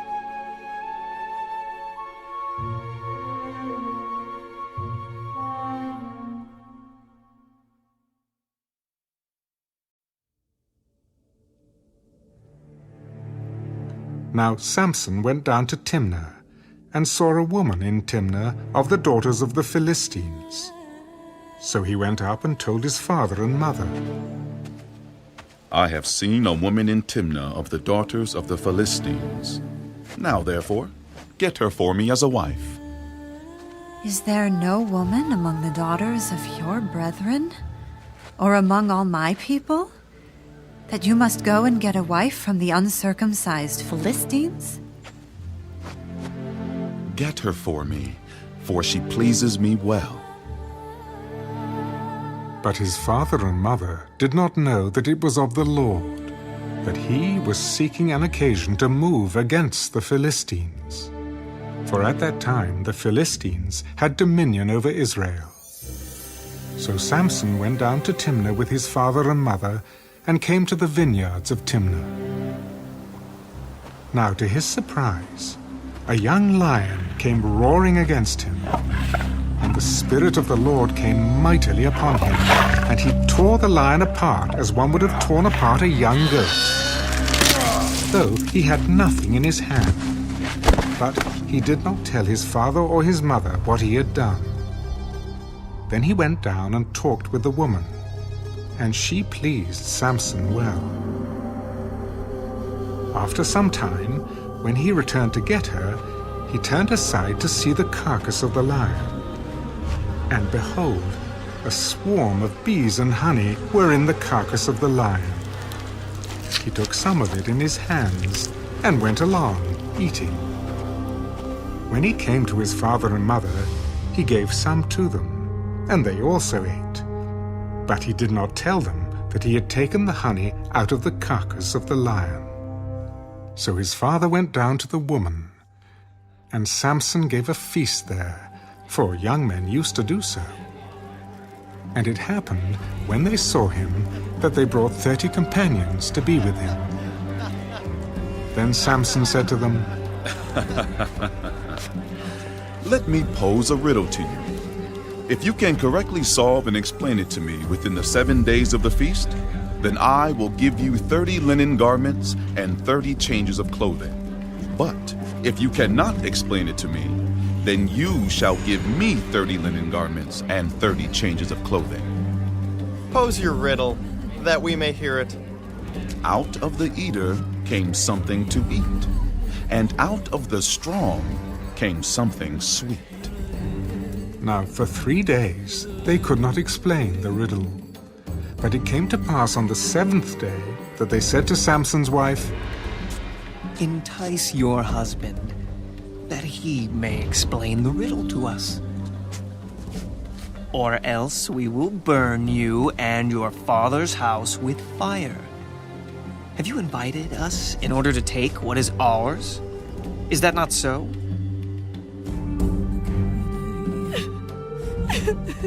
Then Samson's wife wept on him. You only hate me. You do not love me. You have posed a riddle to the sons of my people, but you have not explained it to me. Look, I have not explained it to my father or my mother. So should I explain it to you? Now she had wept on him the 7 days while their feast lasted. And it happened on the 7th day that he told her, because she pressed him so much. Then she explained the riddle to the sons of her people. So the men of the city said to him on the 7th day, before the sun went down, What is sweeter than honey, and what is stronger than a lion? And he said to them, If you had not plowed with my heifer, you would have not solved my riddle. Then the Spirit of the Lord came upon him mightily, and he went down to Ashkelon and killed 30 of their men, took their apparel, and gave the changes of clothing to those who had explained the riddle. So his anger was aroused, and he went back up to his father's house, and Samson's wife was given to his companion, who had been his best man.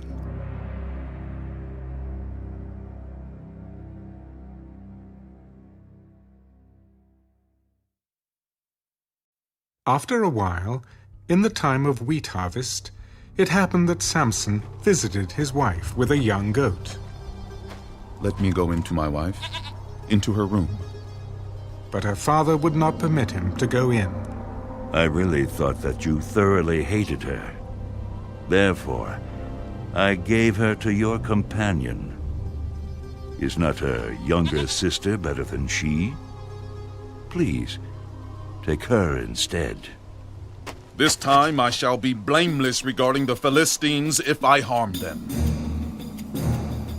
Then Samson went and caught 300 foxes, and he took torches, turned the fox's tail to tail, and put a torch between each pair of tails.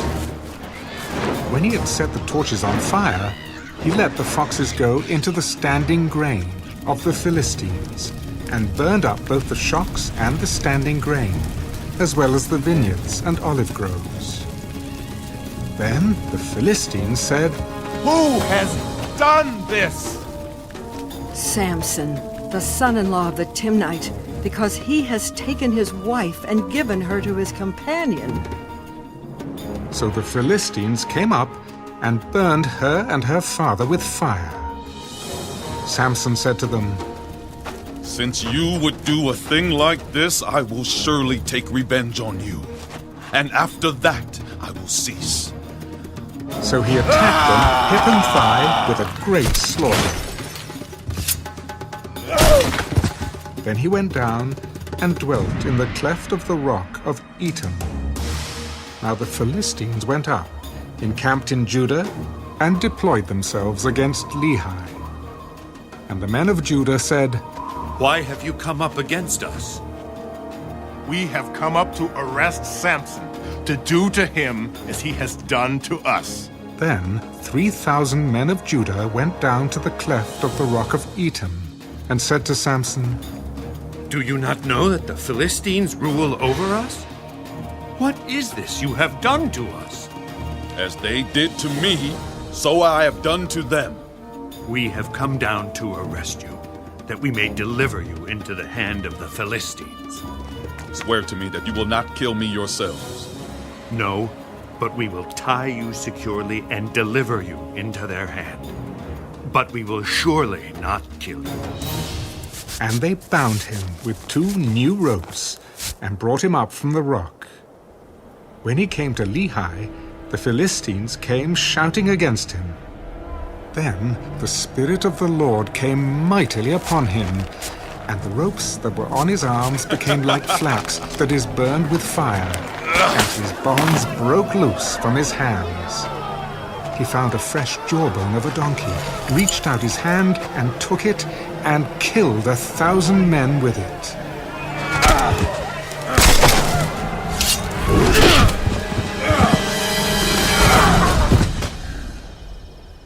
Then Samson said,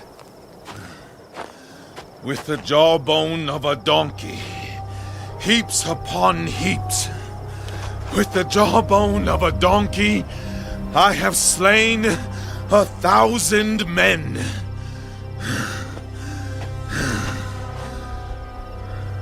And so it was, when he had finished speaking, that he threw the jawbone from his hand, and called that place Ramath Lehi.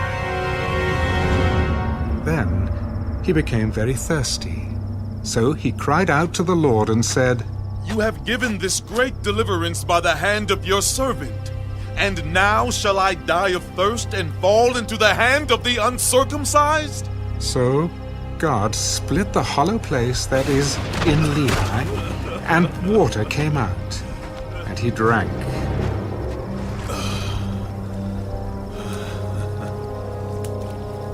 And his spirit returned, and he revived.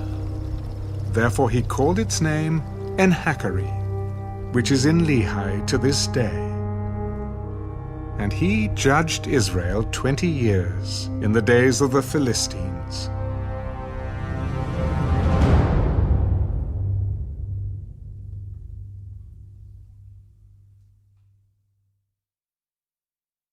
Now Samson went to Gaza, and saw a harlot there, and went into her. When the Gazites were told, Samson has come here, they surrounded the place, and lay in wait for him all night at the gate of the city. They were quiet all night. In the morning, when it is daylight, we will kill him. And Samson lay low till midnight. Then he arose at midnight, took hold of the doors of the gate of the city and the 2 gateposts, pulled them up, bar and all, put them on his shoulders, and carried them to the top of the hill that faces Hebron. Afterward, it happened that he loved a woman in the valley of Sorek, whose name was Delilah. And the lords of the Philistines came up to her and said to her, Entice him, and find out where his great strength lies, and by what means we may overpower him, that we may bind him to afflict him. And every one of us will give you 1,100 pieces of silver. So Delilah said to Samson, Please, tell me where your great strength lies, and with what you may be bound to afflict you. If they bind me with 7 fresh bowstrings, not yet dried, then I shall become weak, and be like any other man. So the lords of the Philistines brought up to her 7 fresh bowstrings, not yet dried, and she bound him with them. Now men were lying in wait, staying with her in the room. And she said to him, The Philistines are upon you, Samson. But he broke the bowstrings as a strand of yarn breaks when it touches fire. So the secret of his strength was not known. Look, you have mocked me and told me lies. Now, please, tell me what you may be bound with. If they bind me securely with new ropes that have never been used, then I shall become weak and be like any other man. Therefore Delilah took new ropes and bound him with them, and said to him, The Philistines are upon you, Samson. And men were lying in wait, staying in the room. But he broke them off his arms like a thread. Until now you have mocked me and told me lies. Tell me what you may be bound with. If you weave the 7 locks of my head into the web of the loom. So she wove it tightly with the batten of the loom, and said to him, The Philistines are upon you, Samson. But he awoke from his sleep, and pulled out the batten and the web from the loom. How can you say, I love you, when your heart is not with me? You have mocked me these 3 times and have not told me where your great strength lies. And it came to pass, when she pestered him daily with her words, and pressed him, so that his soul was vexed to death, that he told her all his heart. No razor has ever come upon my head, for I have been a Nazirite to God from my mother's womb. If I am shaven, then my strength will leave me, and I shall become weak, and be like any other man. When Delilah saw that he had told her all his heart, she sent and called for the lords of the Philistines. Come up once more, for he has told me all his heart. So the lords of the Philistines came up to her and brought the money in their hand. Then she lulled him to sleep on her knees, and called for a man, and had him shave off the 7 locks of his head. Then she began to torment him, and his strength left him.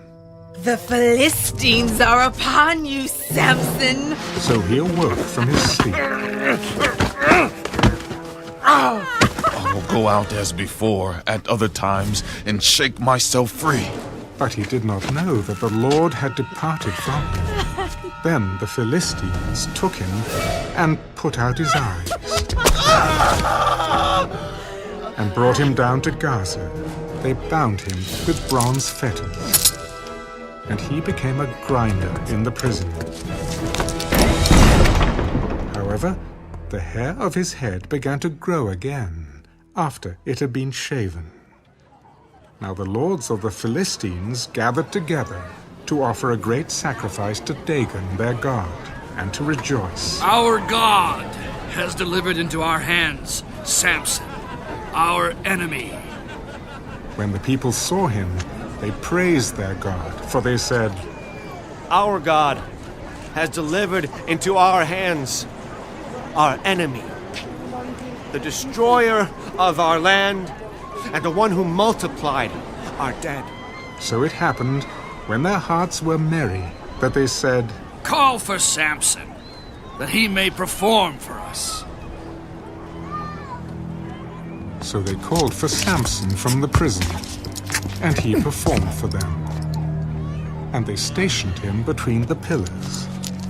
Then Samson said to the lad who held him by the hand, Let me feel the pillars which support the temple, so that I can lean on them. Now the temple was full of men and women.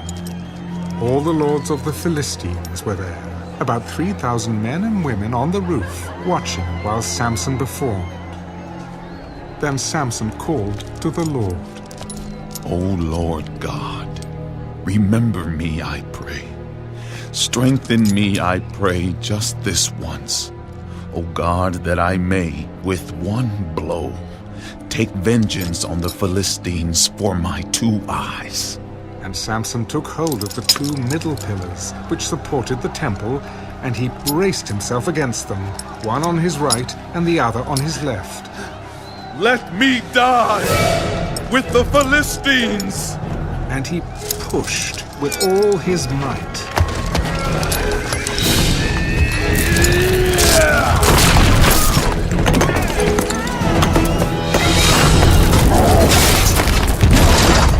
And the temple fell on the lords and all the people who were in it.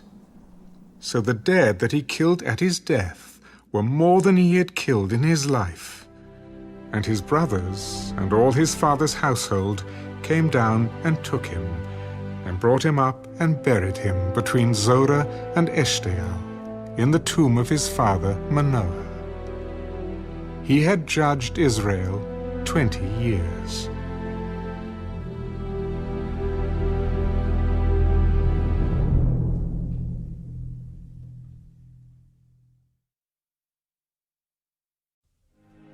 Now there was a man from the mountains of Ephraim, whose name was Micah. And he said to his mother, "The 1,100 shekels of silver that were taken from you, and on which you put a curse, even saying it in my ears. Here is the silver with me. I took it." And his mother said, "May you be blessed by the Lord, my son." So when he had returned the 1,100 shekels of silver to his mother said, "I had wholly dedicated the silver from my hand to the Lord for my son, to make a carved image and a molded image. Now, therefore, I will return it to you." Thus he returned the silver to his mother. Then his mother took 200 shekels of silver and gave them to the silversmith, and he made it into a carved image and a molded image, and they were in the house of Micah. The man Micah had a shrine, and made an ephod and household idols, and he consecrated one of his sons, who became his priest. In those days there was no king in Israel. Everyone did what was right in his own eyes. Now there was a young man from Bethlehem in Judah, of the family of Judah. He was a Levite, and was staying there. The man departed from the city of Bethlehem in Judah to stay wherever he could find a place. Then he came to the mountains of Ephraim, to the house of Micah, as he journeyed. And Micah said to him, "Where do you come from?" "I am a Levite from Bethlehem in Judah, and I am on my way to find a place to stay." "Dwell with me, and be a father and a priest to me, and I will give you 10 shekels of silver per year, a suit of clothes, and your sustenance." So the Levite went in. Then the Levite was content to dwell with the man, and the young man became like one of his sons to him. So Micah consecrated the Levite, and the young man became his priest and lived in the house of Micah. Then Micah said, "Now I know that the Lord will be good to me, since I have a Levite as priest."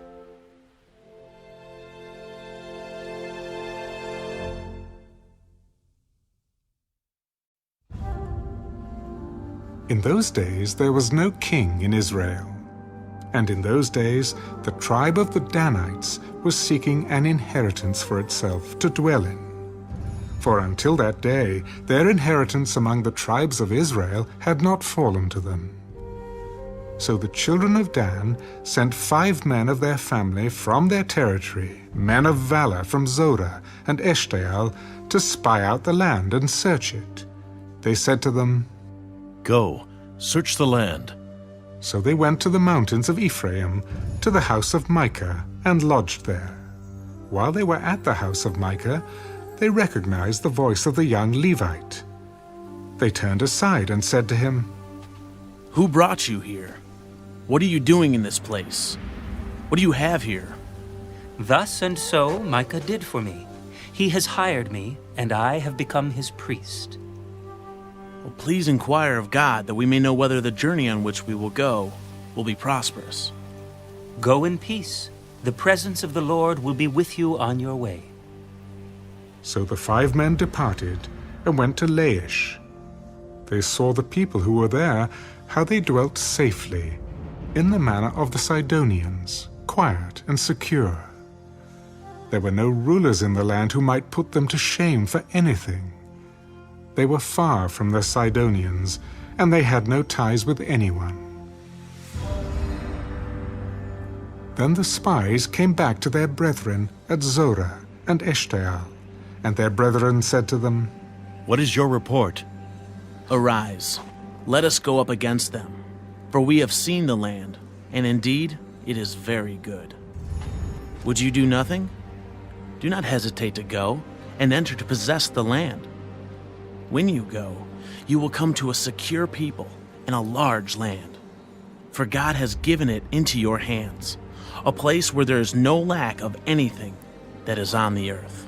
And 600 men of the family of the Danites went from there, from Zorah and Eshtaol, armed with weapons of war.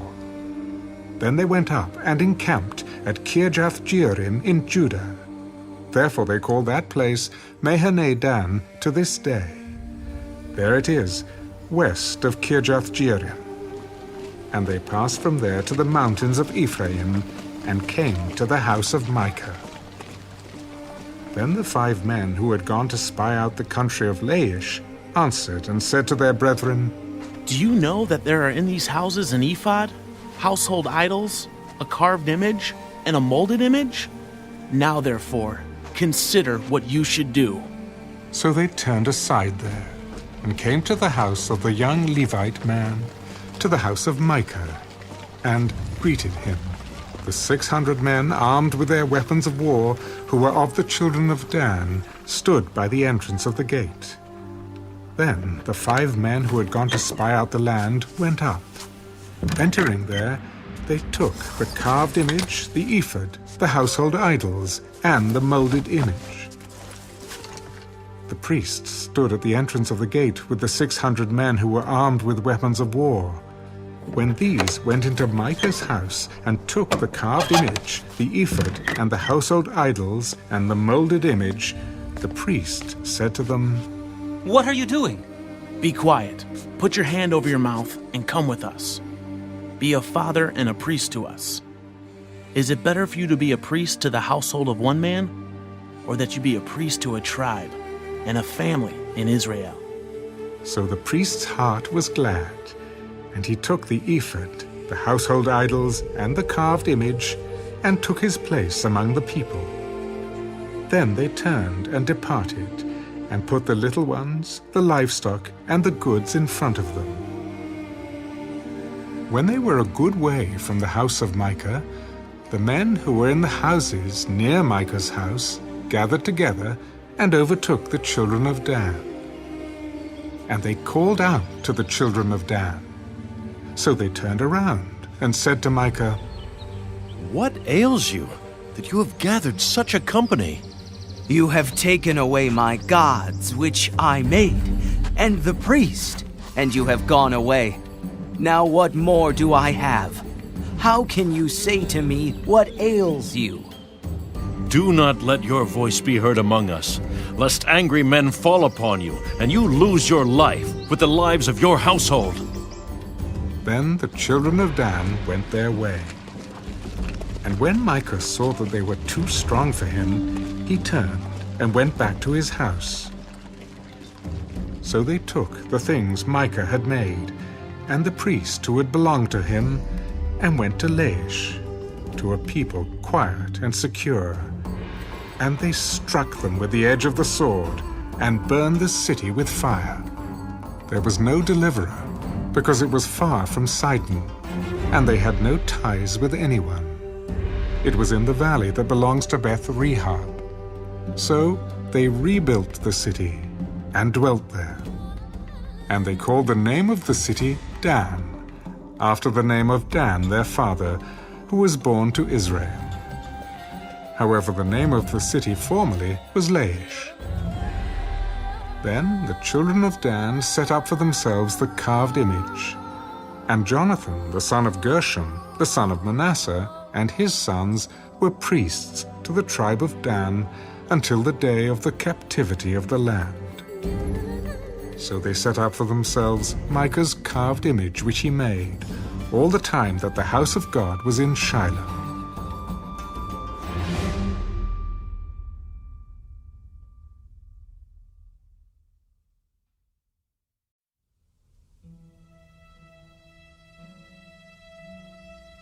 And it came to pass in those days, when there was no king in Israel, that there was a certain Levite staying in the remote mountains of Ephraim. He took for himself a concubine from Bethlehem in Judah. But his concubine played the harlot against him, and went away from him to her father's house at Bethlehem in Judah, and was there 4 whole months.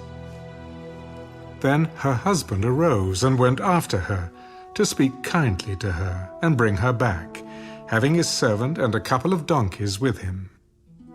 So she brought him into her father's house, and when the father of the young woman saw him, he was glad to meet him. Now his father-in-law, the young woman's father, detained him, and he stayed with him 3 days. So they ate and drank and lodged there. Then it came to pass on the 4th day that they arose early in the morning, and he stood to depart. But the young woman's father said to his son-in-law, "Refresh your heart with a morsel of bread, and afterward go your way."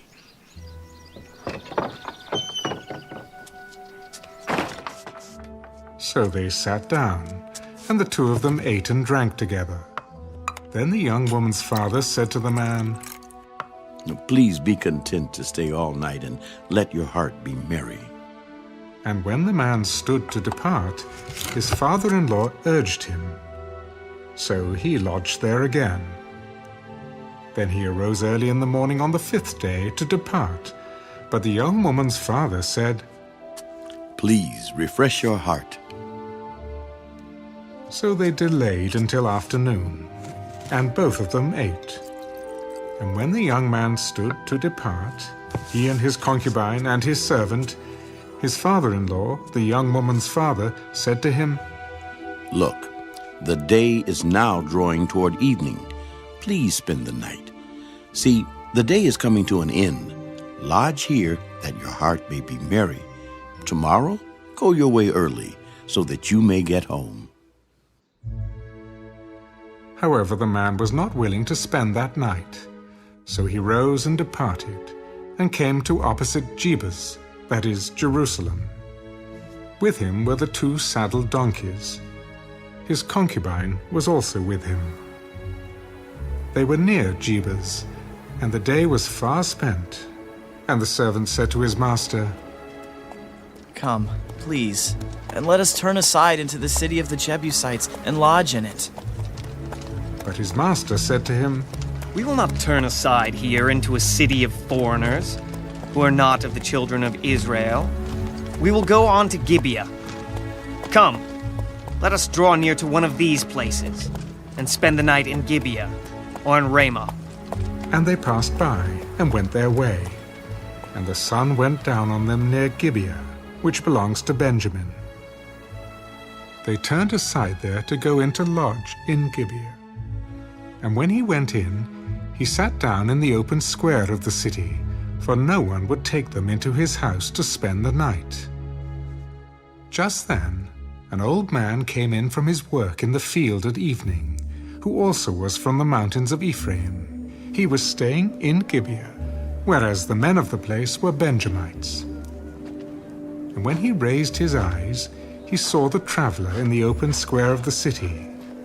And the old man said, "Where are you going, and where do you come from?" We are passing from Bethlehem in Judah toward the remote mountains of Ephraim. I am from there. I went to Bethlehem in Judah. Now I am going to the house of the Lord. But there is no one who will take me into his house, although we have both straw and fodder for our donkeys, and bread and wine for myself, For your female servant and for the young man who is with your servant, there is no lack of anything. Peace be with you. However, let all your needs be my responsibility. Only do not spend the night in the open square. So he brought him into his house and gave fodder to the donkeys. And they washed their feet and ate and drank. As they were enjoying themselves, suddenly certain men of the city, perverted men, surrounded the house and beat on the door. They spoke to the master of the house, the old man. Bring out the man who came to your house, that we may know him carnally. But the man, the master of the house, went out to them and said to them, No, my brethren, I beg you, do not act so wickedly. Seeing this man has come into my house, do not commit this outrage. Look, here is my virgin daughter and the man's concubine. Let me bring them out now, humble them, and do with them as you please. But to this man, do not do such a vile thing. But the men would not heed him. So the man took his concubine and brought her out to them. And they knew her and abused her all night until morning. And when the day began to break, they let her go. Then the woman came as the day was dawning and fell down at the door of the man's house where her master was, till it was light. When her master arose in the morning and opened the doors of the house and went out to go his way, there was his concubine, fallen at the door of the house with her hands on the threshold. And he said to her, Get up, and let us be going. But there was no answer.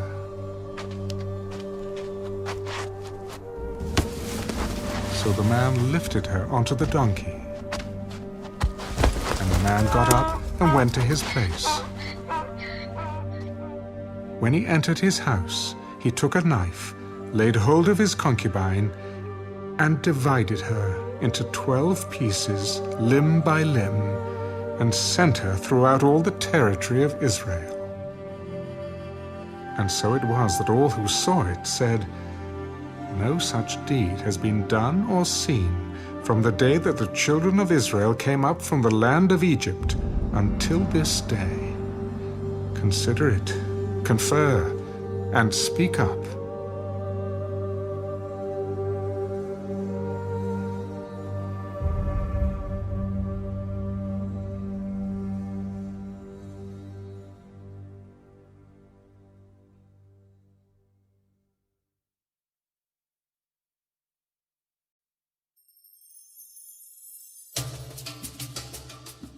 So all the children of Israel came out, from Dan to Beersheba, as well as from the land of Gilead, and the congregation gathered together as one man before the Lord at Mizpah. And the leaders of all the people, all the tribes of Israel, presented themselves in the assembly of the people of God, 400,000 foot soldiers who drew the sword. Now the children of Benjamin heard that the children of Israel had gone up to Mizpah. Then the children of Israel said, Tell us, how did this wicked deed happen? So the Levite, the husband of the woman who was murdered, answered, My concubine and I went into Gibeah, which belongs to Benjamin, to spend the night, and the men in Gibeah rose against me and surrounded the house at night because of me. They intended to kill me, but instead they ravished my concubine so that she died. So I took hold of my concubine, cut her in pieces, and sent her throughout all the territory of the inhabitants of Israel, because they committed lewdness and outrage in Israel. Look, all of you are children of Israel. Give your advice and counsel here and now. So all the people arose as one man. None of us will go to his tent, nor will any turn back to his house. But now this is the thing which we will do to Gibeah. We will go up against it by lot.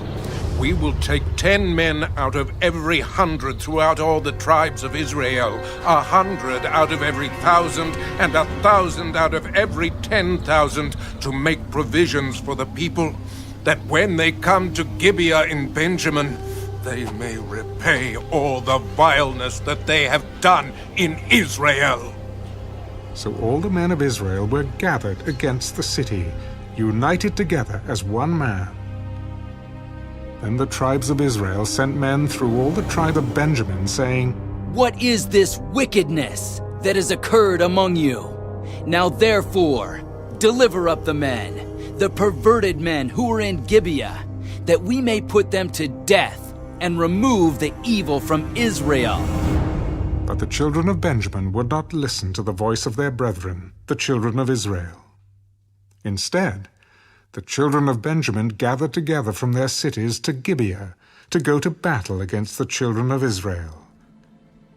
And from their cities at that time, the children of Benjamin numbered 26,000 men who drew the sword, besides the inhabitants of Gibeah, who numbered 700 select men. Among all this people were 700 select men who were left-handed. Everyone could sling a stone at a hair's breadth and not miss. Now, besides Benjamin, the men of Israel numbered 400,000 men who drew the sword. All of these were men of war. Then the children of Israel arose and went up to the house of God to inquire of God, "Which of us shall go up first to battle against the children of Benjamin?" The Lord said, "Judah first." So the children of Israel rose in the morning and encamped against Gibeah. And the men of Israel went out to battle against Benjamin. And the men of Israel put themselves in battle array to fight against them at Gibeah. Then the children of Benjamin came out of Gibeah, and on that day cut down to the ground 22,000 men of the Israelites. And the people, that is, the men of Israel, encouraged themselves, and again formed the battle line at the place where they had put themselves in array on the first day. Then the children of Israel went up and wept before the Lord until evening, and asked counsel of the Lord. "Shall I again draw near for battle against the children of my brother Benjamin?" And the Lord said, "Go up against him." So the children of Israel approached the children of Benjamin on the second day. And Benjamin went out against them from Gibeah on the second day, and cut down to the ground 18,000 more of the children of Israel. All these drew the sword. Then all the children of Israel, that is, all the people, went up and came to the house of God and wept. They sat there before the Lord and fasted that day until evening. And they offered burnt offerings and peace offerings before the Lord. So the children of Israel inquired of the Lord. The ark of the covenant of God was there in those days, and Phinehas, the son of Eleazar, the son of Aaron, stood before it in those days. "Shall I yet again go out to battle against the children of my brother Benjamin? Or shall I cease?" And the Lord said, "Go up, for tomorrow I will deliver them into your hand." Then Israel set men in ambush all around Gibeah. And the children of Israel went up against the children of Benjamin on the third day, and put themselves in battle array against Gibeah, as at the other times. So the children of Benjamin went out against the people, and were drawn away from the city. They began to strike down and kill some of the people, as at the other times, in the highways, one of which goes up to Bethel and the other to Gibeah, and in the field, about 30 men of Israel. And the children of Benjamin said, "They are defeated before us, as at first. But the children of Israel said, "Let us flee and draw them away from the city to the highways." So all the men of Israel rose from their place and put themselves in battle array at Baal Tamar. Then Israel's men in ambush burst forth from their position in the plain of Geba. And 10,000 select men from all Israel came against Gibeah, and the battle was fierce. But the Benjamites did not know that disaster was upon them. The Lord defeated Benjamin before Israel. And the children of Israel destroyed that day 25,100 Benjamites, all these through the sword. So the children of Benjamin saw that they were defeated. The men of Israel had given ground to the Benjamites because they relied on the men in ambush whom they had set against Gibeah. And the men in ambush quickly rushed upon Gibeah. The men in ambush spread out and struck the whole city with the edge of the sword. Now the appointed signal between the men of Israel and the men in ambush was that they would make a great cloud of smoke rise up from the city, whereupon the men of Israel would turn in battle. Now Benjamin had begun to strike and kill about 30 of the men of Israel, for they said, "Surely they are defeated before us, as in the first battle." But when the cloud began to rise from the city in a column of smoke, the Benjamites looked behind them. And there was the whole city going up in smoke to heaven. And when the men of Israel turned back, the men of Benjamin panicked, for they saw that disaster had come upon them. Therefore they turned their backs before the men of Israel in the direction of the wilderness. But the battle overtook them, and whoever came out of the cities they destroyed in their midst. They surrounded the Benjamites, chased them, and easily trampled them down as far as the front of Gibeah toward the east. And 18,000 men of Benjamin fell. All these were men of valor. Then they turned and fled toward the wilderness to the rock of Rimmon. And they cut down 5,000 of them on the highways. Then they pursued them relentlessly up to Gidom and killed 2,000 of them. So all who fell of Benjamin that day were 25,000 men who drew the sword. All these were men of valor. But 600 men turned and fled toward the wilderness to the rock of Rimmon, and they stayed at the rock of Rimmon for 4 months. And the men of Israel turned back against the children of Benjamin and struck them down with the edge of the sword from every city, men and beasts, all who were found. They also set fire to all the cities they came to.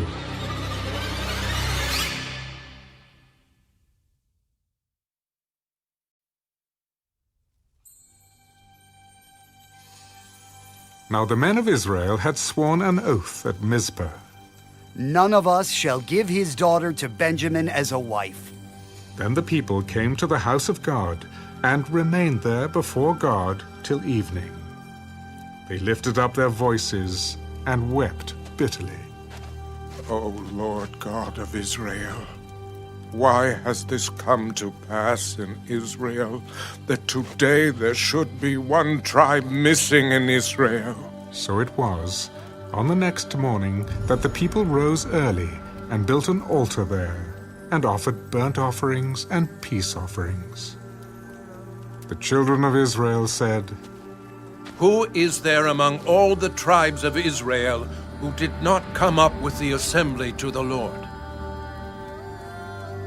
For they had made a great oath concerning anyone who had not come up to the Lord at Mizpah, saying, He shall surely be put to death. And the children of Israel grieved for Benjamin, their brother. One tribe is cut off from Israel today. What shall we do for wives for those who remain, seeing we have sworn by the Lord that we will not give them our daughters as wives? What one is there from the tribes of Israel who did not come up to Mizpah to the Lord? And in fact, no one had come to the camp from Jabesh Gilead to the assembly. For when the people were counted, indeed, not one of the inhabitants of Jabesh-Gilead was there. So the congregation sent out there 12,000 of their most valiant men, and commanded them, saying, Go and strike the inhabitants of Jabesh-Gilead with the edge of the sword, including the women and children. And this is the thing you shall do. You shall utterly destroy every male and every woman who has known a man intimately. So they found among the inhabitants of Jabesh-Gilead 400 young virgins who had not known a man intimately. And they brought them to the camp at Shiloh, which is in the land of Canaan. Then the whole congregation sent word to the children of Benjamin who were at the rock of Rimmon, and announced peace to them. So Benjamin came back at that time, and they gave them the women whom they had saved alive of the women of Jabesh-Gilead. And yet they had not found enough for them. And the people grieved for Benjamin, because the Lord had made a void in the tribes of Israel. Then the elders of the congregation said, What shall we do for wives, for those who remain, since the women of Benjamin have been destroyed? There must be an inheritance for the survivors of Benjamin, that a tribe may not be destroyed from Israel. However, we cannot give them wives from our daughters, for the children of Israel have sworn an oath, saying, Cursed be the one who gives a wife to Benjamin. In fact, there is a yearly feast of the Lord in Shiloh, which is north of Bethel on the east side of the highway that comes up from Bethel to Shechem and south of Lebanon. Therefore they instructed the children of Benjamin, Go lie in wait in the vineyards and watch. And just when the daughters of Shiloh come out to perform their dances, then come out from the vineyards, and every man catch a wife for himself from the daughters of Shiloh. Then go to the land of Benjamin. Then it shall be, when their fathers or their brothers come to us to complain, that we will say to them, Be kind to them for our sakes, because we did not take a wife for any of them in the war. For it is not as though you have given the women to them at this time, making yourselves guilty of your oath. And the children of Benjamin did so. They took enough wives for their number from those who danced, whom they caught. Then they went and returned to their inheritance, and they rebuilt the cities and dwelt in them. So the children of Israel departed from there at that time, every man to his tribe and family. They went out from there, every man to his inheritance. In those days there was no king in Israel. Everyone did what was right in his own eyes.